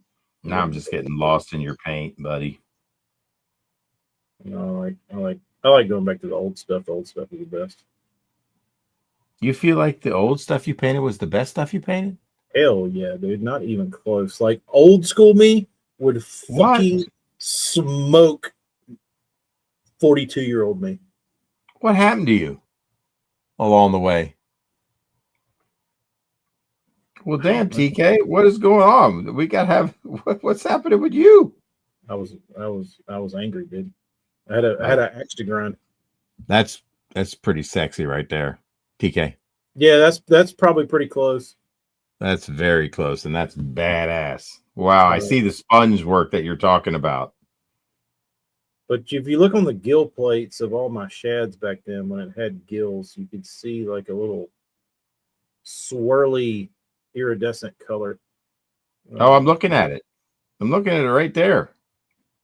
Dude, that's nasty. Damn. Well, here's one. Here you can tell. Are you on Instagram? I am. Oh, yeah, I see it. Oh, yeah. Ooh, wow. Oh, look at that. Look at that. Look at that. I'm sorry. I wish it would just stay big. I'll try to expand it. But yeah, so you can't even see it on the phone. No, but I'm looking at it. Thank you for showing me. It's like a rainbow of colors in there, dude. It is. Whoa. Damn, that's some nail polish art right there. But dude, that's dirty. Like, look at these warsheds. That's fussy. This to Holy me, this crazy, is, man. That's Warshed. No, that's not. I just sent you Warshed. What the heck? Oh wow. Oh wow. Oh my god. Oh my god. You guys can't appreciate it. No, you can't see it. Like, you can see it in the picture. No, man. How'd you do that? How'd you get that? How'd you get that chartreuse to come through, but not? That's when I was good. You're blowing my mind. That's when I was good. You just said that's when I was good. That's true. It's the God honest truth, dude. Like, that's when I was a badass. Why can't you be a badass again? Because you can't paint with water-based paints? Amy, Marty Burns. Amy came into his life. Children. No, because back then, he's no longer a rebel. Everything was an art project. TK, can you sponge Warshad? I could. I can still do it, but it doesn't make any sense anymore. Because it would take too long. Right. Like, it's not cost effective. You would have to charge, like, if you were going to paint that way again, and you know you could, I can't Well, sit there and sponge little details on every bait I paint. I mean, I can, but they're going to be $100 a piece. right. And, I mean, if I thought I could sell $100 or a $200 crankbait if I did all that again, do I think that Warshad I just sent you is worth fucking $500? Probably, because there's never been a crankbait painted like it ever. So, well, damn. I mean, that's what I think. I like it. I can't do that now. You know what I mean? Like, well, if somebody's willing to pay you, would you do it? I had to go. I had to buy all the paint again. How much investment in that paint is it? Would you say? I could probably buy a handful of colors. It probably cost me $100. Okay. So let's say somebody was willing to plunk down the 100 for the paint. Actually, I could probably do a hybrid. I could probably do I could probably paint the body in lacquer and then do all the detail work with water base and do like a combination. Really? Which would probably be the best thing to do. But there was ways I applied that shit that like nobody's ever done, and I've never seen anybody do to this day. Wow. So if you were to buy the paint, somebody said, all right, I'll pay the 100 for the paint. How much per Warshad to put in a shadow box from TK Stanley? A real one? Yep. I don't know. I have the original. Have you ever tried to recreate it just for you? I've painted the lacquer version. Oh, you have? But it's not the same. Okay. None of anything I do is the same as the way that shit looked back then. Jason Riddle said, special run 100 of a 100, sign and number each one. 100's a lot. All right, 50, 20. What would you be willing to do? Warshads, I could probably do. I would probably feel comfortable doing 10. All right. What would you sell each one for? Think about it. I'm in for one. I don't really care what it costs. I just want to support you. I want to see the badass come out again. Wolfman 911 said Smallmouth Crush no longer shows on Pocket Cast podcast player. I will let Travis know. Thanks for letting us know. All right, TK. Think about it. And I'm just gonna spam you with pictures. Please do. So you can see what prime tacklecraft looks like. And I think what you need to do is do it on a Burns bait, right? Not some. Well, it doesn't work. It doesn't work the same. Oh, you got to do it on plastic. Sorry, Burns. It needs the gill plate. I get it. Unless Burns wants to carve a gill plate, this thing's getting more expensive by the minute. Yeah. Oh my God! Look at that. Oh wow, that really shows up good. I wish you guys could see what I'm seeing. But look at the depth of the gill. I get it. I get it. See the shadows behind them where they look like they're I do. Yeah. Yeah. Pretty badass. That's a shadow box. This is the. Would you say this is your pièce de résistance in shad? Yes, shad. The Warshad. Is this the best shad you've ever done? That particular picture? Yes. Not even close. What? What's your best shad you've ever done? Warshad. Oh, I thought that was Warshad. No, it's the one with the chartreuse under it. This one. This one picture. All right. Send it. There it is. Perfection.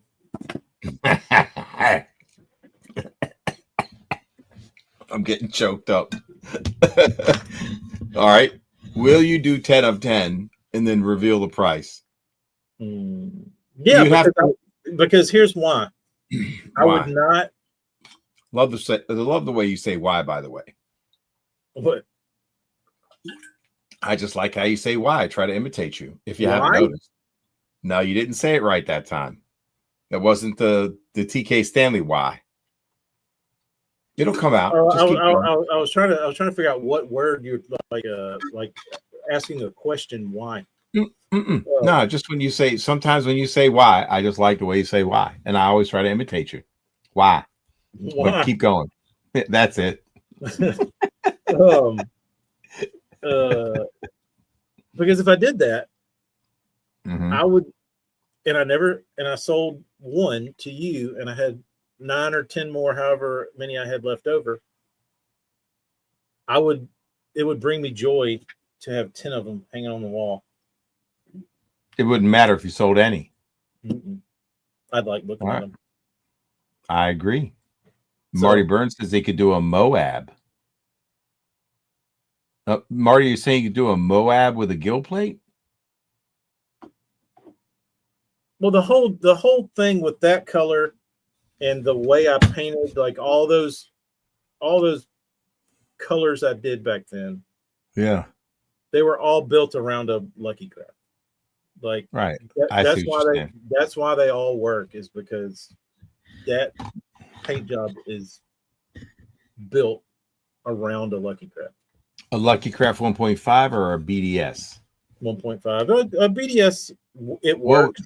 What would be easier to paint on, a 1.5 or a BDS? I like a 1.5 because all my stencils fit a 1.5. So when you start growing or shrinking, your stencils kind of lose their scale and they start looking weird.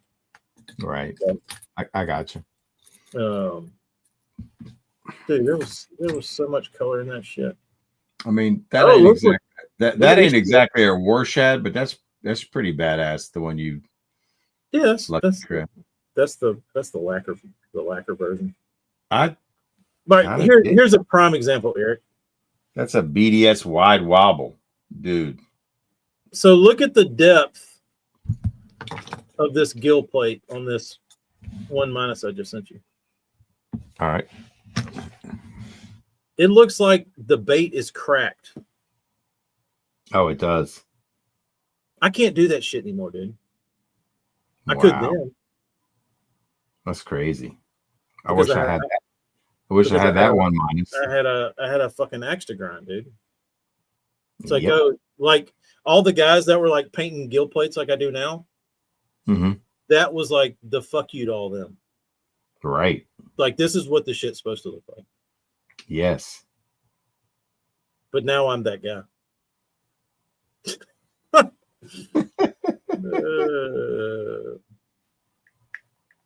Now I am him. Dude, there was damn. Like the Salvador Dali rat mouse. Yes. That's really cool. That's funny. Nobody gave a shit, dude. I did. I didn't know you then, or I would have. No, man. But that was such a cool like period of time too. Yeah, I mean it's your journey, right? Well, it was when everything like was popping off and like 6 Sense was blowing up and like everybody was like doing stuff. Yeah. And the custom market hadn't got like so watered down and like shitty. Right. Here's a couple damn specimens. But like look at that. That's nasty. Wow. Like look at this Top Max. Look at the damn gill plate on this thing. It is like liquid. It is. Look. I wish people could appreciate it. I wish you could group text everybody. Oh, I know. Because now it's just me and you. It's like, look at this. I got to show what he's sending at least, so you guys can see and maybe try to camp on his Instagram and find these pictures, take screenshots, and go back and look. Here's an example. Baby 1- gill plate, which is dumb looking in person, and I'm not even looking at it in person. So you know what I mean? So the one I just sent you. Yeah. The bait in the middle, that was like the tackle craft version of Citrus Shad. Yeah, that's pretty nasty. So if you would have asked me then, if you said, "Hey, paint my 1.5 Citrus Shad," that's what it's going to look like. Now it doesn't look like that. It looks like fucking Citrus Shad. And the other one beside it, if you said, "I want Chartreuse Sexy Shad," you get that. Yeah. Yeah, you can. Can't it ain't working. No. I can't show it. Too bad you don't have samples of all those somewhere. Dude, I wish I had all these baits back. Wow. Probably sitting in some guy's tackle box and never threw it. Probably, or he fucking broke it off and said, "Fuck it, I'm not buying another one of those expensive motherfuckers." What did you charge for a paint job back then? $25. Wow. People would pay it. Yeah, I'm cheaper now. But you were like back then that was underpriced, but it was expensive for the time.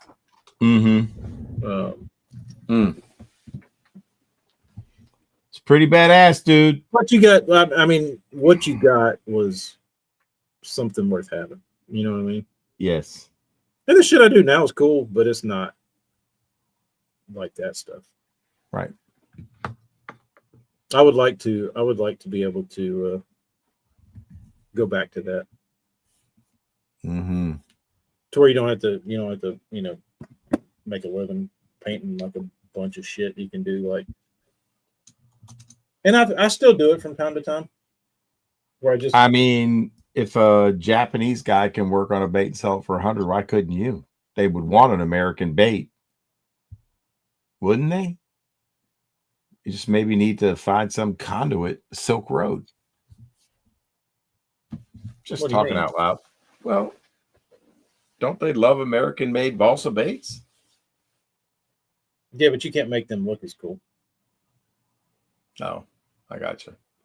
Like all that style of painting it doesn't work on anything other than something with a defined gill plate and an eye socket, because all of that stuff is built around that.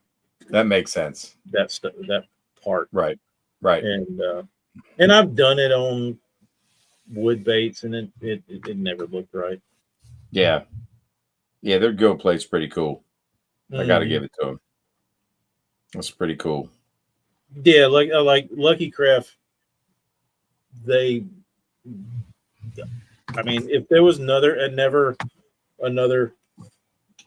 plastic square bill ever made, you'd be fine with it. To me, that's the sexiest profile that's ever been made. It's true. Hands down. I mean, just appreciate it. Everything about it. It's perfect. Eye placement. It really is. Placement, the eye size, the gill plate, simple, but it's sexy. They got enough, like the couple little slots that are on it. Like everything about it is perfect. What's that blue on that top right there? It's just iridescent blue. Okay, cool. I just want to know, so if I'm asking you to paint that for me in the future, I know what to ask for. Thank you. Back then, Marty said he was selling painted baits for $15 a bait. Holy shit. Let's see. Big M Originals. Let's do a little show and tell. Let's break out the Big M Originals that I hunted on eBay like a fiend. And I'd only get one a year if I was lucky. There's some old school Burns paint for you right there. I love that lime. I love that lime green. Marty? That's bright. That makes me happy to look at. Yeah, man. Muddy water special right there, brah. That's like the greenest green you could ever ask for. Yep. There's his look at Burns sun perch. What? Burnsy did a good job, dude. Come on, Burns. Sun perching it up. Hello. What year was that? 21. Damn, that was like towards the end. Yep. Simple Crawl by Marty Burns. Come on. And the date on that one is 21. Burns likes to shit on his paint. Burns can fucking paint. He could paint. Stop it, Burns. You're talking crazy. There's a little foil job from Marty Burns. I bet that'd catch a nice little bass right now in the upper bay. It's a khaki, I think. I don't know what you call that. Oh, hot chocolate. What am I saying? Hot chocolate by Burns. Hot chocolate's a tough color. It is. It's a tough one to get right. Look at this little sweetheart of a bait. That might have been the first Burns I ever got. Look how tiny that thing is. Oh, that was that's sexy right there. I like the little ones. That's a 15, Marty. Let's see. I got 2 of those. This is a Marty Burns 16. Got me a crawdad. Oh yeah. I'm gonna keep the Burns show going here for a second. I love seeing all the old Builder Dude stuff.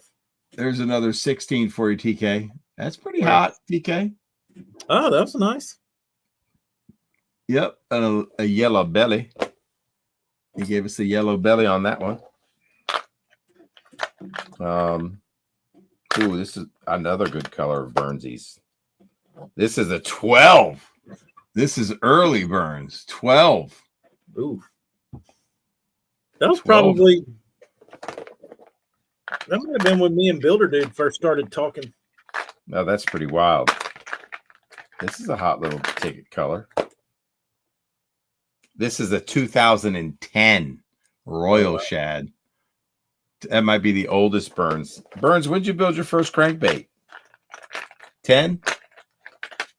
Builder Dude, I'd like to do a run of baits with that yellowy, old, green-looking circuit board. I think that shit's sexy as hell. I love the way that old-ass circuit board used to look. Yellow circuit board. Do you think he's got any left? I could probably find a sheet somewhere. We just got to send it to the lip CNC. Bet you don't got a 12 double prop Burns. Rare. I might, and it just might not have paint on it. I bet you do.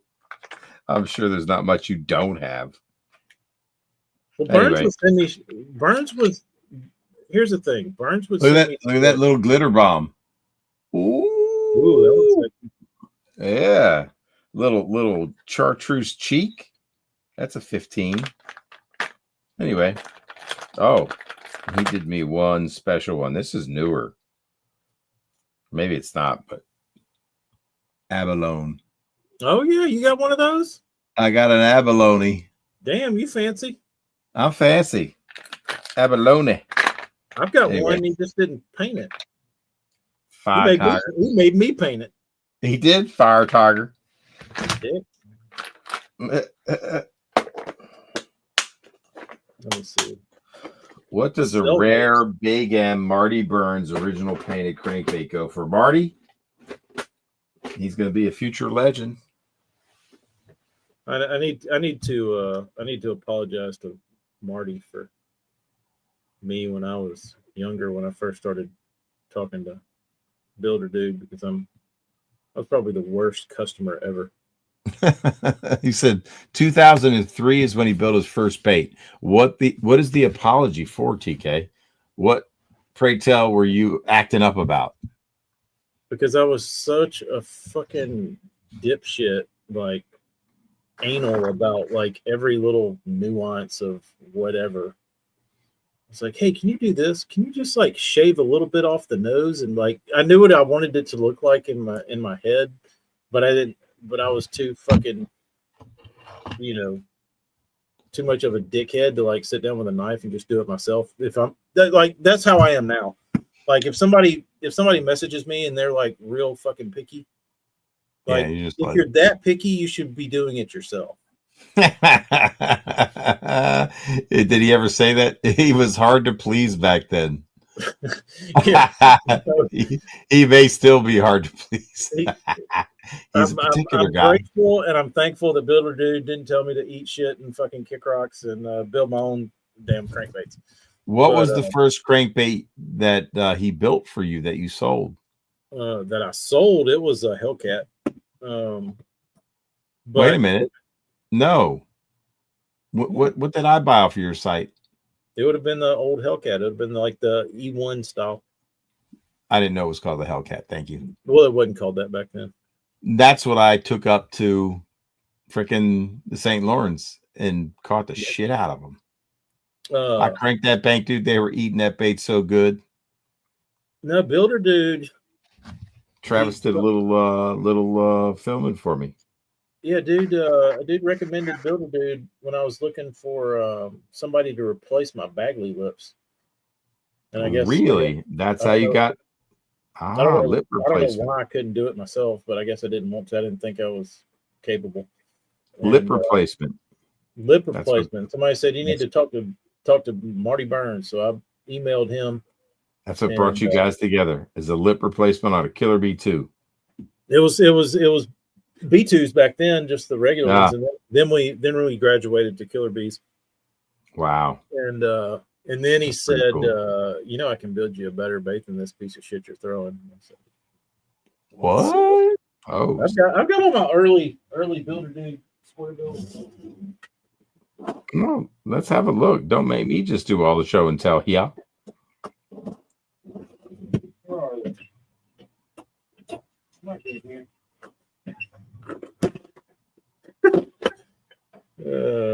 Let's see. There's one. Let's have a look. This was that's his fat boy. Did you show it yet? Not yet. I was seeing what else was in this box. All right. I'm just taking a little. Here you go, TK. Here you go. Let me see. Let me make sure I'm showing the right bait. The nitwit was. It was only for me though. This is true. I got his take too. The nitwit was only for you. Yeah. This might be my first Marty Burns TK Stanley bait. Let's see. I want to make sure. Yeah, tachograph. Texas red crawl pattern. There it is. Cast the catch. We had to smooth things out. What we had to do was I had to quit fishing. Did you show the original one? So well, dude, you got to show a bait. This is the first builder dude I think I painted for myself. Wow. Oh, B2. Dude, look at that. This thing caught him. Like it's got a damn thick ass coat of epoxy on it. But did you retire it? Yeah, I hadn't thrown it in a while. Look at that. Look at the signature. I didn't even have one. I just kind of put some letters on the side of the bait. How about that? That was the color I chose. I mean, it's kind of those eyes were pretty damn good for a rookie or a newbie. And what would you call that color? It's just like a copper. I think I was trying to match Lucky Craft. It was like a copper shad, like the chartreuse, whatever. But it's like I don't know what I was thinking, but the whole bait's yellow, right? Yeah. You can't see it on the tail, but I sprayed chartreuse over the yellow to chartreuse the tail. So it doesn't show up on the camera, but no, the tail is chartreuse. Like that fucking makes a difference. But Marty says his B2 clone was a good bait. It is a good bait. Great bait. I caught a shit ton of fish on that thing. And then I had this one. I caught a bunch of fish on this one. And it was like the was that like a B1? Yeah, it's kind of like a 1.5. Well, it's like a B2 but fatter. I think this was the fat boy. Okay. But this was a great bait. But I was trying to do like that yellow, the YP Bagley kind of look. Oh yeah, you did good on that. It wasn't terrible. It was pretty good. No. But then we moved on. Yeah, the nitwit was the one that got because he sent me this. The nitwit really made you feel sexy. Well, he sent me this one. So I painted it, and it's a lot of bait. Like it's fat. It's fat. And I said, builder dude, I'd like to have something like this, but slim down to where I could throw it in the wintertime, like when the water's cold. Mm-hmm. And I think I remember messaging him and saying, just cut the sides off. And, so what did he come up with? He came up with the little one. This one. This is the one. Oh, that's the one that you painted. That's your like so original crawl. This was the original Builder Dude one. And Yeah. you can see how much thinner it is. Yeah. So this is the one I took and caught 12 on 12 casts on. Get out. In that crawl pattern. Have you ever repainted that crawl? I did it for a drop, right? Yeah, that's cool. Did you do it on that paint? I tried and recreate my old paint jobs. On the nitwit. On the nitwit. The funny thing is I've still got these stencils. So I was able to use the same stencil I did on this. That's actually very cool. The other cool thing was that I wouldn't say the cool thing, but the weird thing about this bait is that, and Morgan Mason he agreed with me on this, was that this bait for some reason never caught big ones. Like I've never caught a 5-pounder on this bait. But this bait will probably catch more 1 to 2 pounders than any bait I have. That's crazy. And why Morgan do you think that is? I don't know. Morgan it's a weird action too. It's not normal. Like how would you explain it? I don't even know how you would explain the way it runs. It's not sexual. Burns? Like what? It's weird. Sexual. Burns, explain yourself. What happened to what it's the nitwit, because it's the nitwit. It is. I need Morgan on here. He could probably explain it better, but so it doesn't have as much roll or wobble as the bigger bodied fat B2 clone, right? No, I think it's more X-y, but it's more X action. Yeah, kinda. But not a lot of roll. Not a lot of roll, but it's how about the pitch? It's weird. I'm telling you. I just need to send you one. Interesting. I've still, because I'm such a hoarder, I'm like Marty says that bait does not run like a square bill. Look at the bill angle, boys. JP Harrell's like, damn, I missed that drop. Sean Lai says that's a beautiful paint job. And Jim Mendez says, I have a soft spot for that yellow perch baggy color. A lot of guys do. I agree. This was one of the fat boys I did with one of my early bluegill patterns.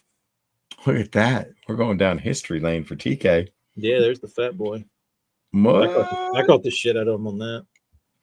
On your gill pattern. That's a juvie gill. You need a lot of white in it. Why? Mm-hmm. But if you look at it, like there's all this like dark shading under the scales. Yeah. That in this area. Yeah, but you can't really see it. No, but like water-based paint, baby. Sponge work. Did you sponge work that one too? Did you give that thing a sponge bath and paint? No, it was funny because like the whole time I was like sponging baits and doing stuff by hand, I was always thinking like I got to get away from that and just like why? I just need to be able to do everything with the airbrush. Oh, because I always felt like it was kind of cheating. Oh, really? Why? Yeah, because I just wanted to do everything with an airbrush. I didn't want to have to like do other stuff. It wasn't cheating; it's painting. I know. Whether you paint with a sponge, it's art. Right. That's what it was. It wasn't like I needed to get stuff done. Yeah, I mean, right, because you can't sit there and paint for 3 hours on one bait and make a living. No. So you sold out to the man, goddammit. I sold out. You sell out. You suck. That's awesome. Wow. I'm trying to find something. Oh, there's a Burnsy from back in the day. Let's show it. This is a real early one. This one probably predates these other ones. Let's see. Holy crap, look at the lip on that. That's the craziest thing I've ever seen. That's just wild. There was nobody. That's that yellow micarta. You like that? Yeah, or whatever it's called. This is there was nobody building a 18-foot diving balsa bait when Builder Dude was pumping these things up. Nope. Builder Dude was plumbing the depths. He was pushing the limits of. Well, the crazy thing about this is look at the capability. Look at what the build does. Oh my God.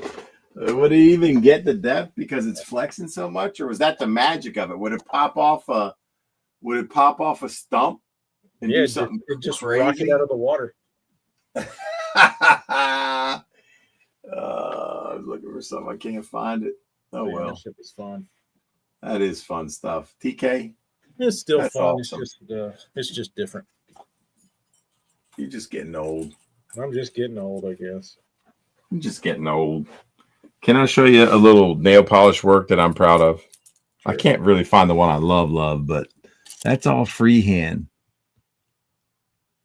I like that. You've got a stained glass vibe in your brain.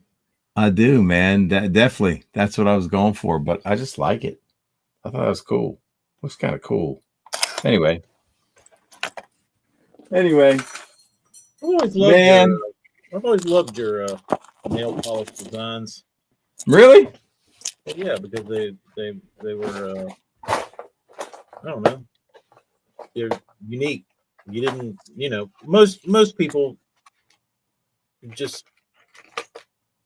don't embrace like the little brush. You know what I mean? They like. That's true.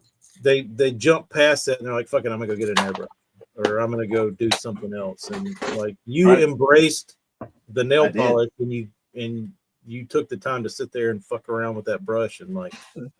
That's another one I like. And do it. I mean, that's another one I like. That's just fucking cool. That's all freehand. That's like, I don't know why I like that so much, but I do. I won't throw it because I don't want to lose it. Because you like looking at it. I do. And then my last one I'm going to show is my little custom jig. Is Eric's custom paint worth the bucks? Yeah. I call that my joy. You can't, it's not picking it up. Damn it. I wish cameras were better. But that's like, I wanted to make it look like a jig skirt. And I did a black and blue one. Cool shit that like goes through your brain. That was hard to do, dude. I put a little gold in there too. Can you see the gold? See the gold? Anyway, that's fun, man. That's when I would sit down here for hours in the winter with nothing to do and just paint. You know what I mean? I loved it. That was me when I was during this phase is when I was wildly obsessed with making jig skirts. And yes, I would sit there and I would pull off like 2 strands of silicone and I'd slide it in there and like, oh dude, the jig skirts I made were so fucking stupid because it is stupid. I'm still doing stupid stuff like that. I love tying, but you should have seen the flies I would make for saltwater. Idiotic, but they brought me so much joy. Like, yes, like that stupid ass jig that took me an hour to make, like. And then I'd lose it in a tree, like after fishing 30 minutes. And you think he was down there counting the strands, like it was important to him. But I will tell you this. I think there's something to say about the garage craft guys, whether you're a guy that does it for yourself, a custom guy like TK, a builder like Marty. There's just magic in all of it. And I think that's what you were trying to say on Bass After Dark. And that's why I pitched the show idea to Ken and Brian, is because there's a whole world of it. And I think it can inspire you to fish, try new things. And that's the discovery process. You know, the failures, the things that you feel like you've got that edge and you fish it a little harder because you know it's going to work. There's just something about that, whether, you know, like the bait you recreated for the guy, the bandit that you showed that you matched the color to, and you might have added your little flavor to it. It's just, that's all part of the magic for me, man. I love it. And you really got to go custom to get it. It's cool. And it makes me want to fish. It makes me want to get out and fish and try something. I think that's what the issue with the sport is lately, is that like all that dreamy negativity. dreamy, magical imagery, like Right. is trying to get washed out by like A box. You need fucking bullshit, and like, you know, I don't know. You need a box. You need a minute. You need to get on Facebook and fucking argue with people. You need to like. I don't want to do any of that. I don't want to do any of that. I No, want to I bring just shows wanna like be- this to the fold. I want to talk about creation. I want to talk about using your senses of the human. I want to talk about the human element of it, the art You just in want it, to the turn your magic, brain off the and be a discovery. fucking dreamer. Yeah, right on, man. I'm with it. That's the camp we're in. That's what we're going to keep talking about as long as we get to take over Smallmouth Crush. Hopefully Travis is back soon.